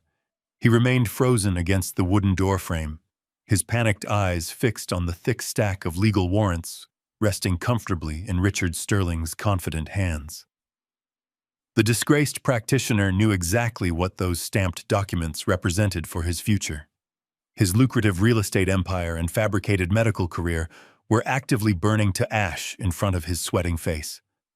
The two burly men dressed as paramedics quickly realized they had walked into a massive federal trap. They dropped their heavy canvas restraints onto the floor and slowly raised their hands in the air, backing away toward the foyer walls in silent surrender. They were hired muscle, unwilling to go to federal prison for a failing conspiracy. The hysterical noise of Valerie's desperate screaming filled the spacious room, serving as a pathetic attempt to derail the brutal truth. But her frantic performance was abruptly silenced by a single, incredibly calm voice. "Mother, please stop performing right now." The quiet command did not come from me or the captain. It came directly from Preston. His voice was deep, clear, and radiating a profound inner strength that commanded absolute authority in the tense room. Valerie froze instantly. Her theatrical sobbing ceased abruptly, choked off in the back of her throat. She slowly lowered her shaking hands, staring up at the tall, imposing figure of the son she had systematically poisoned for an entire decade. Preston looked down at her, his expression entirely devoid of any residual childhood affection or fear. He looked at her with the cold detachment of a seasoned judge delivering a final verdict. "I have been entirely awake and completely aware for 3 months, Mother," he said smoothly, his steady words slicing cleanly through the suffocating tension of the living room. "I have been silently listening to every single whispered phone call you made from the dark hallway outside my bedroom door. I have heard every cruel complaint you uttered about my slow physical decline. I know absolutely everything about the forced medical conservatorship you planned to file on Monday morning.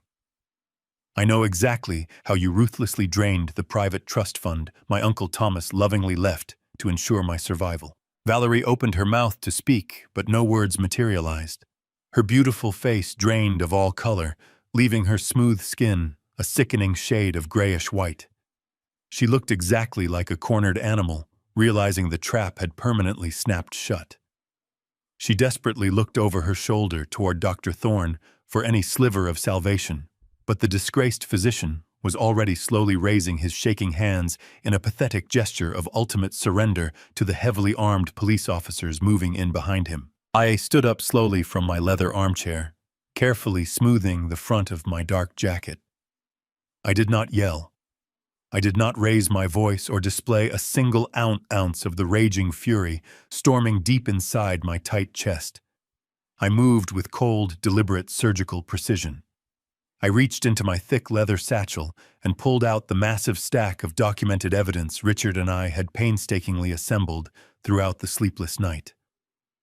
I walked calmly toward the center of the room and tossed the heavy papers directly onto the pristine glass coffee table.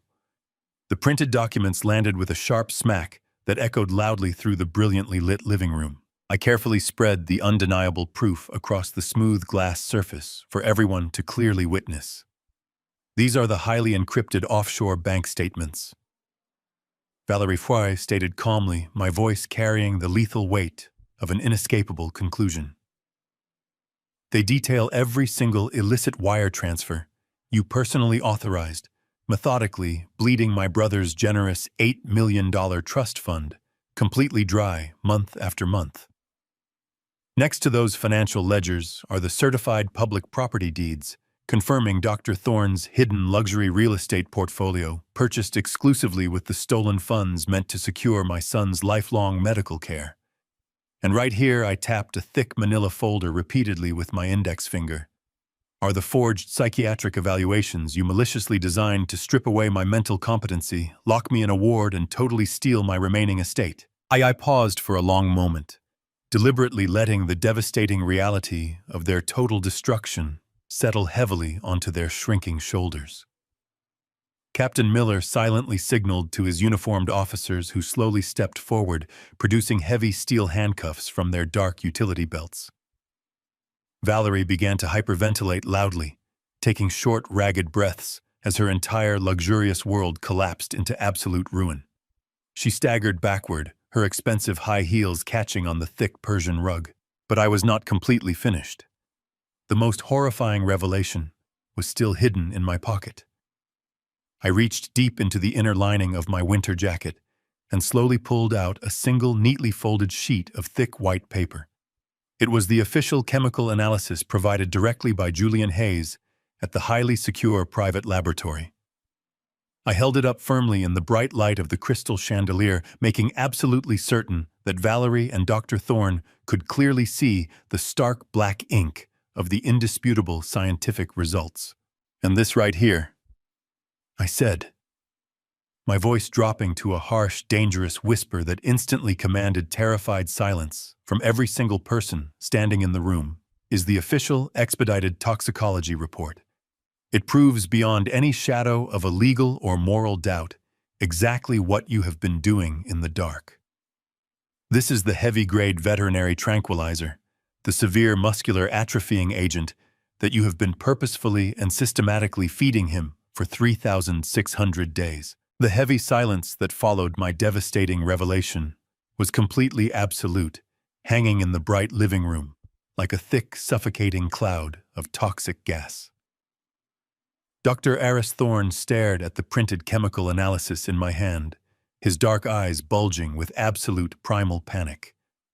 The calculated, arrogant medical professional was entirely gone, instantly replaced by a cornered, desperate criminal facing the utter destruction of his entire life. With a sudden guttural shout, Thorne violently shoved his heavy leather briefcase directly at the nearest police officer and bolted blindly toward the open front door. He did not make it very far. Captain Miller reacted with the blinding speed of a seasoned law enforcement veteran. He stepped swiftly into the hallway, wrapping his thick, muscular arms directly around Thorne's waist and driving him aggressively into the polished hardwood floor. The heavy impact rattled the expensive crystal chandelier hanging brightly above us. Two other uniformed officers instantly swarmed the disgraced physician, pinning his struggling limbs firmly to the ground and forcefully clicking heavy steel handcuffs tightly around his pale wrists. The two burly men dressed as private paramedics, completely realizing the terrifying massive scope of the federal trap they had foolishly walked directly into, slowly and silently backed out of the wide front door with their hands raised highly in the air, offering absolutely no physical resistance, as the remaining officers quickly escorted them directly to the waiting flashing patrol cars. Valerie watched her entire wicked, meticulously constructed empire collapse into total, irreversible ruin in a matter of agonizing seconds. The undeniable physical proof of her decade-long chemical torture rested brightly on the glass table, and her primary accomplice was currently groveling pathetically on the floor in heavy steel chains. She slowly sank to her knees right in the exact center of the plush Persian rug. The expensive fabric of her designer dress pooled elegantly around her, as she desperately attempted to deploy the absolute last psychological weapon she had left in her manipulative arsenal. She began to weep loudly, forcing heavy fabricated tears to stream rapidly down her pale, perfectly contoured cheeks. She looked desperately up at me and then directly at Preston, her voice shaking with a masterful, deeply sickening display of pure maternal agony. "I did it for us," she wailed loudly, clutching her trembling hands tightly against her chest, as if she were the ultimate tragic victim of a profound, devastating misunderstanding. "You have to simply believe me, Victor. I only wanted to lovingly keep our beautiful family safely together under one roof." He was going to pack his bags, drive away to a massive college in California, and completely forget about me forever. He was going to heartlessly leave me all alone in this massive, incredibly empty house. I could not bear the terrible, suffocating thought of permanently losing my precious baby boy. I did exactly what any loving, incredibly desperate mother would do to protect her fragile family from entirely falling apart. I just wanted to keep him perfectly safe and closely bonded to my heart forever. I stood perfectly still, looking coldly down at the weeping woman I had faithfully loved and blindly trusted for so many incredibly long years. There was absolutely no trace of human compassion left anywhere inside my cold, thoroughly methodical heart. I did not raise my voice in sudden anger, and I did not let my righteous, burning fury break my surgical, highly calculating composure for even a single microsecond. Instead, I walked slowly and deliberately around the edge of the glass coffee table and stopped directly in front of her weeping, kneeling form. With cold surgical precision, I pulled a thick stack of documents from my jacket and tossed the damning evidence directly onto the smooth glass. "Here are your highly encrypted offshore bank statements, the certified luxury property deeds strictly registered in Thorne's personal name, and your fully forged psychiatric conservatorship papers. But that is absolutely not all." I reached back into my pocket and slowly pulled out the single most horrifying physical document. Richard Sterling and his highly trained private investigator had successfully unearthed from the darkest depths of your highly encrypted financial history. It was a faded 10-year-old banking record attached directly to a crude handwritten invoice from a shady independent automotive garage located on the gritty industrial outskirts of the city. I tossed the damning piece of paper right at her tear-stained, highly deceptive face. The thin document fluttered briefly in the tense air before landing silently on the thick rug directly between her trembling knees. Valerie stared blankly down at the faded ink, her fabricated sobbing stopping completely, instantly replaced by a sudden, terrifying inability to physically draw basic oxygen into her tightening lungs. "That is the exact billing invoice from the desperate failing mechanic you secretly paid exactly 10 years ago," I stated smoothly, my deep voice echoing with lethal, unforgiving clarity. "The specific offshore bank transfer of exactly $50,000 in untraceable cash was completely processed exactly 2 days before our son was scheduled to safely drive his car to Stanford. You did not just want to keep him close to home, Valerie. You wanted absolute, total, completely unchecked control over the massive $8 million medical trust fund my late brother Thomas had generously established for his beloved, talented nephew. You knew perfectly well that if Preston left this house as a completely healthy, independent college student, your primary legally designated role as his custodial caregiver would instantly evaporate into thin air. Your highly expensive luxury lifestyle, your endless designer shopping sprees, and your lavish downtown hotel stays would instantly vanish. You would completely lose your immediate, highly lucrative access to that massive family fortune forever. So you actively orchestrated a horrific, devastating, entirely deliberate tragedy. You actively paid a corrupt, desperate mechanic to deliberately and maliciously cut the sensitive brake lines on Preston's heavy vehicle. You purposely caused that catastrophic, life-altering crash on that rainy afternoon. You intentionally broke your own son's spinal cord just so you could violently and ruthlessly steal his $8 million. You completely destroyed his entire bright future without feeling a single ounce of human remorse. And then you comfortably spent 3,600 days actively feeding him heavy, highly regulated veterinary tranquilizers to brutally ensure he never, ever walked again. The brilliant, affluent living room went completely terrifyingly dead silent. The undeniable, absolute reality of your extreme, entirely sociopathic greed finally settled heavily upon every single person present.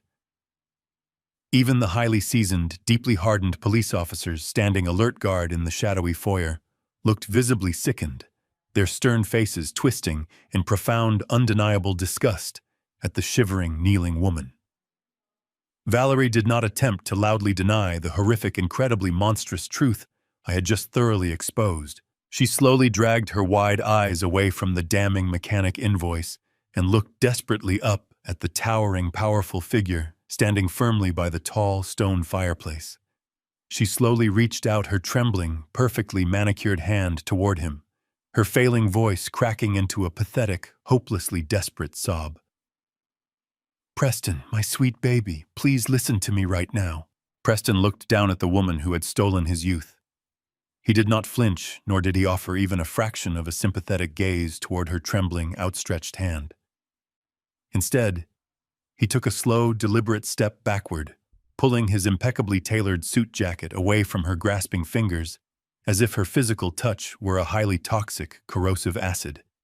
He stood perfectly tall, a towering monument of reclaimed strength and unyielding defiance.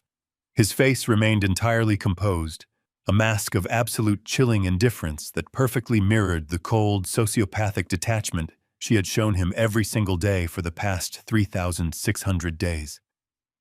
Valerie looked up at him with wide, desperately pleading eyes, her makeup completely ruined by her heavy, fabricated tears. She opened her mouth to speak, to spin another web of elaborate, sickening lies, but the crushing silence of the living room was instantly shattered by the deep, steady resonance of the voice of my son. "You are not my mother," Preston stated, his tone incredibly, even devoid of any residual childhood affection or lingering emotional attachment. "You are my warden. You are a monster who purposefully orchestrated a horrific tragedy and then happily watched me suffer in a rusted metal cage while you actively drained my future to fund your extravagant, selfish lifestyle. I have spent 10 long, agonizing years locked inside a chemical prison entirely of your making, fully aware of my surroundings, but completely unable to break free from your sickening grip." He paused, letting his heavy absolute condemnation hang in the cold air before turning his gaze directly toward the waiting officers. "Take her away." The firm, authoritative command from the very victim of her monstrous crimes signaled the immediate end of the elaborate theatrical performance. Captain Miller nodded sharply to the 2 uniformed officers standing rigidly by the archway. They moved forward with swift, uncompromising efficiency, their heavy boots thudding loudly against the Persian rug. One officer securely grasped her right arm, pulling her forcefully upward from her kneeling position, while the other quickly seized her left wrist, twisting it firmly behind her back. The sharp, highly distinct metallic click of the heavy steel handcuffs, closing tightly around her pale wrists, echoed through the expansive living room, marking the absolute finality of her reign of terror. "You have the right to remain entirely silent," the taller officer recited calmly, his voice a steady, rhythmic drone that completely overpowered her sudden, frantic wails. "Anything you say can and absolutely will be used against you in a court of law." As the Miranda rights were formally read, the mask of refined elegance and affluent superiority shattered into a million jagged, irreparable pieces. She began to thrash violently against the unyielding grip of the seasoned officers, her expensive designer dress twisting and tearing as she kicked wildly at the empty air. She screamed at the top of her lungs, a harsh, guttural sound of pure, unadulterated fury and absolute desperate denial. She cursed my name, she cursed Dr. Thorne for his cowardly surrender, and she screamed vile, vicious insults at the son she had just seconds ago called her sweet baby. She fought with the rabid, chaotic energy of a cornered predator, realizing that there was absolutely no escape from the devastating consequences of her actions. The officers did not hesitate or falter. They dragged her kicking and screaming directly across the polished hardwood floor, pulling her forcefully out of the beautiful, massive home she had so ruthlessly tried to steal. I stood quietly beside my son, watching with cold, methodical satisfaction as the violent struggle moved rapidly through the long foyer and out the heavy oak front door. Richard Sterling stepped forward, offering a curt, highly professional nod of approval, before turning to follow Captain Miller out into the crisp night air, eager to ensure the booking process went exactly as meticulously planned. The heavy wooden door closed firmly behind them, shutting out the chaotic, frantic noise of the sudden arrests. I slowly walked toward the massive bay windows, pulling the heavy velvet curtains slightly aside to peer out into the darkness. The bright flashing red and blue lights of the police cruisers painted the manicured lawns and the neighboring houses in a chaotic spinning rhythm of brilliant color. I watched silently as they forced Valerie into the back of a secure patrol car, her screaming face pressed angrily against the thick, reinforced glass. Dr. Thorne was already sitting defeated in a separate vehicle, his head bowed heavily in absolute miserable surrender. Within minutes, the powerful engines roared to life, and the long procession of law enforcement vehicles slowly pulled out of my wide gravel driveway. The spinning lights gradually faded into the distant, quiet night, leaving behind an incredibly profound, heavy silence. The massive, cavernous house, once a stifling prison of deception and chemical torture, suddenly felt remarkably still, entirely purged of the suffocating, toxic presence that had haunted its halls for an entire decade. I turned away from the dark window and looked back into the brightly lit living room. Preston and I stood entirely alone in the quiet space, the heavy, lingering adrenaline slowly beginning to recede from our tired veins. My eyes drifted slowly toward the far corner of the room, landing directly on the rusted, heavy steel wheelchair that had served as the physical symbol of her profound evil. It sat completely empty in the shadows, a vile metallic throne of deceit that had kept my vibrant, intelligent son bound to a tragic, fabricated narrative. I stared at the worn leather armrests and the dull, scuffed wheels, feeling a sudden, immense surge of righteous, purifying anger rising from the absolute depths of my weary soul. I did not say a single word to Preston. I turned and walked with deliberate, heavy strides down the quiet hallway, pulling open the side door that led directly into the garage. I bypassed my gleaming toolboxes and reached straight for a massive, solid steel sledgehammer resting heavily on the wooden workbench. I gripped the thick, textured handle firmly in my right hand, feeling the cold, reassuring weight of the dense metal. I walked slowly back into the living room, my eyes fixed entirely on the empty chair. I raised the heavy sledgehammer high above my shoulder and brought it down with devastating explosive force directly onto the center of the metal frame. The loud, violent crash of shattering steel and snapping plastic echoed like a booming gunshot across the entirely empty, silent walls of the expansive home. I swung the heavy sledgehammer again and again, repeatedly smashing the delicate spokes of the wheels, entirely obliterating the padded seat and violently reducing the hated instrument of our long-suffering into a twisted, completely jagged pile of entirely unrecognizable metal debris. I finally stepped backward and dropped the heavy hammer directly onto the ruined, shattered metal, feeling a massive, incredible weight finally lift from my aging shoulders. "It is over," I said, looking down and breathing incredibly heavily into the quiet room. Preston stepped forward and smiled genuinely for the very first time in a decade. "No, Dad. It is just beginning." Preston was absolutely right. The destruction of that rusted metal wheelchair was not the conclusion of our long journey.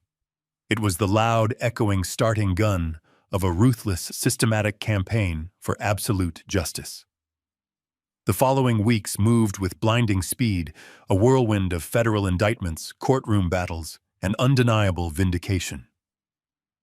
Valerie and Dr. Thorne were immediately stripped of their lavish lifestyles and thrust into the cold, unforgiving reality of the criminal justice system. The massive pile of undeniable evidence Richard and I had meticulously gathered proved completely insurmountable. They faced a mountain of severe federal charges, including conspiracy to commit attempted murder, massive medical fraud, and grand embezzlement. I sat quietly in the front row of the crowded courtroom, watching with a stone-cold expression as the arrogant physician and my deceptive former wife were repeatedly forced to face their monstrous crimes. Valerie tried to play the victim one final time, sobbing loudly for the weary judge, but the chilling toxicology reports and the undeniable mechanic invoice silenced any potential sympathy. The judge looked down from his high bench with profound disgust and delivered a merciless, ironclad verdict. Valerie and Dr. Thorne were both sentenced to serve 25 years in federal prison without any possibility of parole. They were led away in heavy chains, completely stripped of their dignity, while Preston and I walked out of the courthouse as entirely free men. With the criminal architects of our misery securely locked away behind thick steel bars, I immediately turned my intense focus toward the complex financial battlefield. Richard Sterling proved to be an absolute shark in the corporate legal arena. Together, we aggressively sued the massive international bank that had blindly facilitated Valerie's illicit, highly encrypted offshore transfers for an entire decade. We relentlessly exposed their severe institutional negligence and gross failure to properly monitor my late brother's designated medical trust fund. Faced with a massive public relations disaster and our overwhelming stack of forensic evidence, the terrified banking executives quickly settled out of court for an astronomical sum. We successfully recovered every single stolen dollar, entirely replenishing the massive $8 million trust. I did not stop there. I legally petitioned the court to dissolve the toxic, restrictive conservatorship that Valerie had weaponized for so long. Once the presiding judge reviewed Preston's miraculous cognitive recovery and clean medical evaluations, he granted our request without a single moment of hesitation. I marched directly into Richard's downtown office the very next morning and officially signed a towering stack of legal documents. I permanently transferred every single recovered asset, every property deed, and the entirety of the massive trust fund directly into Preston's name. The money was finally exactly where my generous brother Thomas had originally intended it to be, completely safe from any future manipulation or greedy hands. Securing our financial future was a massive victory, but the true grueling battle lay completely outside the sterile walls of any courtroom or bank. Preston had spent a decade trapped in a horrific chemical paralysis, and his body required a monumental, agonizing effort to fully rebuild its lost strength. We immediately enrolled him in an elite intensive physical therapy program designed for extreme recovery. The daily rehabilitation sessions were incredibly brutal, pushing him far beyond any normal human limits. I stood by his side every single morning in the bright, echoing gymnasium, watching him push his recovering muscles to the absolute breaking point. There were days of intense, blinding pain moments where his trembling legs simply gave out, and he collapsed heavily onto the thick blue mats, his face soaked in hot sweat and frustrated tears. His lungs would burn as he gasped for air, his hands gripping the metal rails of the parallel walking bars until his knuckles turned completely white. But I was always right there to catch him. I spotted his heavy lifts, I held his shaking shoulders during the agonizing balancing exercises, and I constantly cheered him on when the sheer physical exhaustion threatened to completely break his spirit.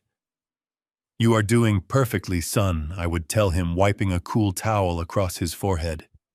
"You are building armor they can never ever pierce again." With each passing week, the incredible transformation accelerated. His previously atrophied muscles swelled with fresh, vibrant power. His tentative, shaky steps evolved into a confident, commanding stride. The lingering shadows of his stolen youth completely melted away, replaced by the hardened, magnificent physique of a young man who had walked directly through hell and emerged completely unbroken. Our bond, once fractured by Valerie's toxic lies, grew stronger than tempered steel through the shared crucible of his magnificent, triumphant recovery. He pushed through every physical barrier, determined to reclaim every single moment that had been viciously stolen from his grasp. The long months of winter slowly gave way to a bright, promising spring, and the suffocating darkness that had plagued our massive home for so long was finally replaced by genuine warmth and unadulterated hope. We spent our quiet evenings sitting together on the back porch, watching the sun set over the sprawling property, talking openly about the boundless future that now stretched endlessly before him. Preston spoke passionately about his long-delayed dreams, his voice carrying the heavy, profound wisdom of a survivor and the vibrant, electric ambition of a man completely reborn. He had spent 10 years trapped inside a silent prison, watching the world move forward without him, but he refused to let the heavy weight of that lost time anchor his soul. Instead, he channeled that immense fiery energy into an unstoppable drive for absolute excellence. He spent his late nights poring over thick, heavy textbooks and complex blueprints, sharply reigniting the brilliant, structural mind he had always possessed before the horrific crash. I watched him study with an incredible, overwhelming sense of paternal pride, completely marveling at his sheer, unbreakable resilience. The vicious, calculated poison that Valerie had used to suppress his bright mind had ultimately failed to extinguish his inner light. He was not just surviving his profound trauma. He was actively thriving, meticulously, charting a bold, magnificent course for a life that was finally entirely his own. The deep, agonizing scars of our shared past were permanently etched into our memories, but they no longer dictated our daily existence. We had successfully conquered the very monsters who had tried to bury us alive, and we had emerged from the ashes stronger, wiser, and completely united. Exactly 6 months after that fateful, dramatic night, the crisp, energetic winds of a vibrant morning swept briskly across the sprawling city. I slid confidently behind the steering wheel of my beautifully restored classic vintage Ford truck, the deep rumble of the heavy engine vibrating warmly through my chest. The bright sun reflected brilliantly off the polished chrome bumper as I navigated the busy, bustling streets with a profound sense of absolute peace. I turned smoothly onto a wide avenue and parked directly in front of a prestigious architectural firm in downtown Chicago. The beautiful, promising new chapter of our lives had finally officially begun today, and I absolutely could not wait to see what my brilliant son would build next. I shifted the heavy manual gear selector firmly into park and gently killed the humming engine of the truck. The chaotic, suffocating weight that had relentlessly crushed my tired shoulders for an entire decade was completely gone. I felt incredibly relaxed, genuinely happy, and profoundly at peace for the very first time in what felt like a lifetime. I unbuckled my seatbelt, opened my door, and stepped out onto the bustling Chicago pavement. The cool morning breeze swept past us as I walked around the front grille of the vintage vehicle and opened the heavy passenger door for my son. Preston stepped out into the bright city sunlight. He moved with a careful, deliberate grace that commanded absolute respect. He carried a slight, lingering limp in his right leg, a permanent physical reminder of the horrific trauma he had bravely survived, but he did not let it hinder his forward momentum at all. He leaned heavily on a sleek, polished wooden walking cane, gripping the smooth silver handle with absolute confidence. Despite the subtle unevenness in his stride, he stood incredibly tall, projecting an aura of undeniable strength and fierce determination. He paused on the concrete sidewalk, taking a long moment to carefully adjust the dark silk tie resting against his crisp, white collar. He slowly tilted his head backward, looking directly up at the towering, magnificent glass and steel skyscraper looming high above us. This was a highly prestigious, globally recognized architectural firm, and they had actively recruited him based entirely on his undeniable merit and his brilliant portfolio. Today was his first official day working as a junior architect. He was finally boldly reclaiming the bright, beautiful life that had been so viciously and violently stolen from him when he was just 18 years old. I stood silently beside him, watching the bright reflections of the passing cars dance across the mirrored surface of the towering building. I felt a massive, overwhelming surge of pure parental pride swell deep inside my chest. He had fought through absolute hell, enduring years of dark chemical imprisonment, only to emerge as a remarkably focused, highly capable young professional, ready to conquer the entire world. The journey to this exact moment had tested every single fiber of our shared humanity, pushing us through an exhausting labyrinth of relentless legal battles and punishing physical rehabilitation sessions.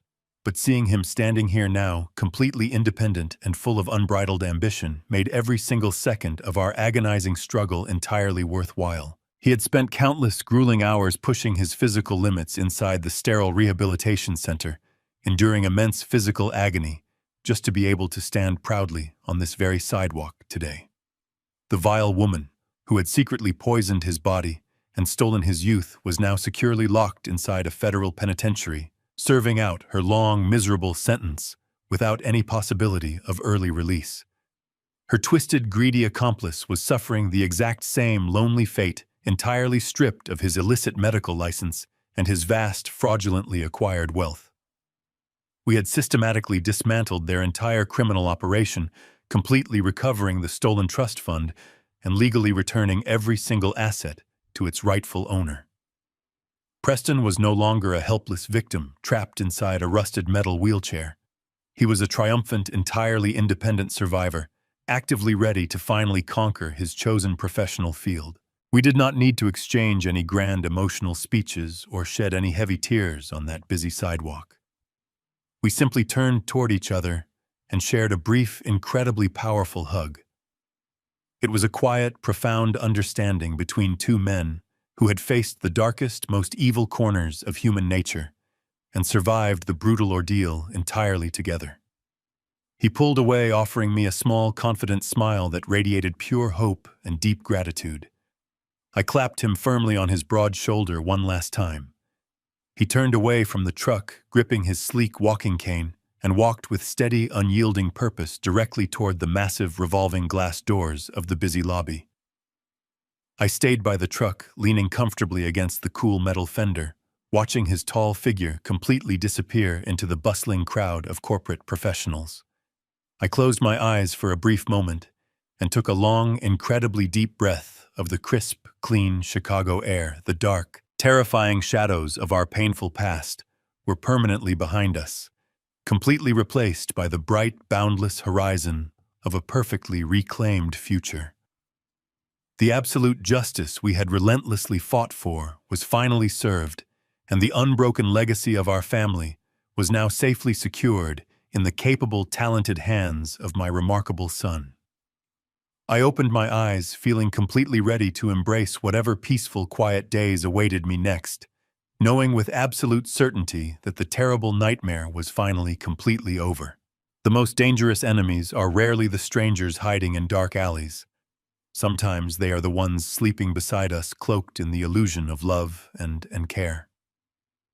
True evil manipulates our deepest trust, turning our sacrifices into weapons against us. But no lie, no matter how perfectly constructed or how long it is maintained, can withstand the relentless light of the truth. When you sense that something is wrong with the people you love, never ignore your gut feeling.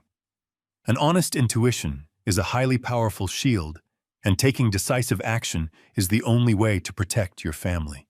If this story kept you on the edge of your seat, hit that like button and subscribe for more thrilling life stories. What would you have done in his shoes? Let me know in the comments below, and please tell me where you are watching from today. Stay safe, everyone.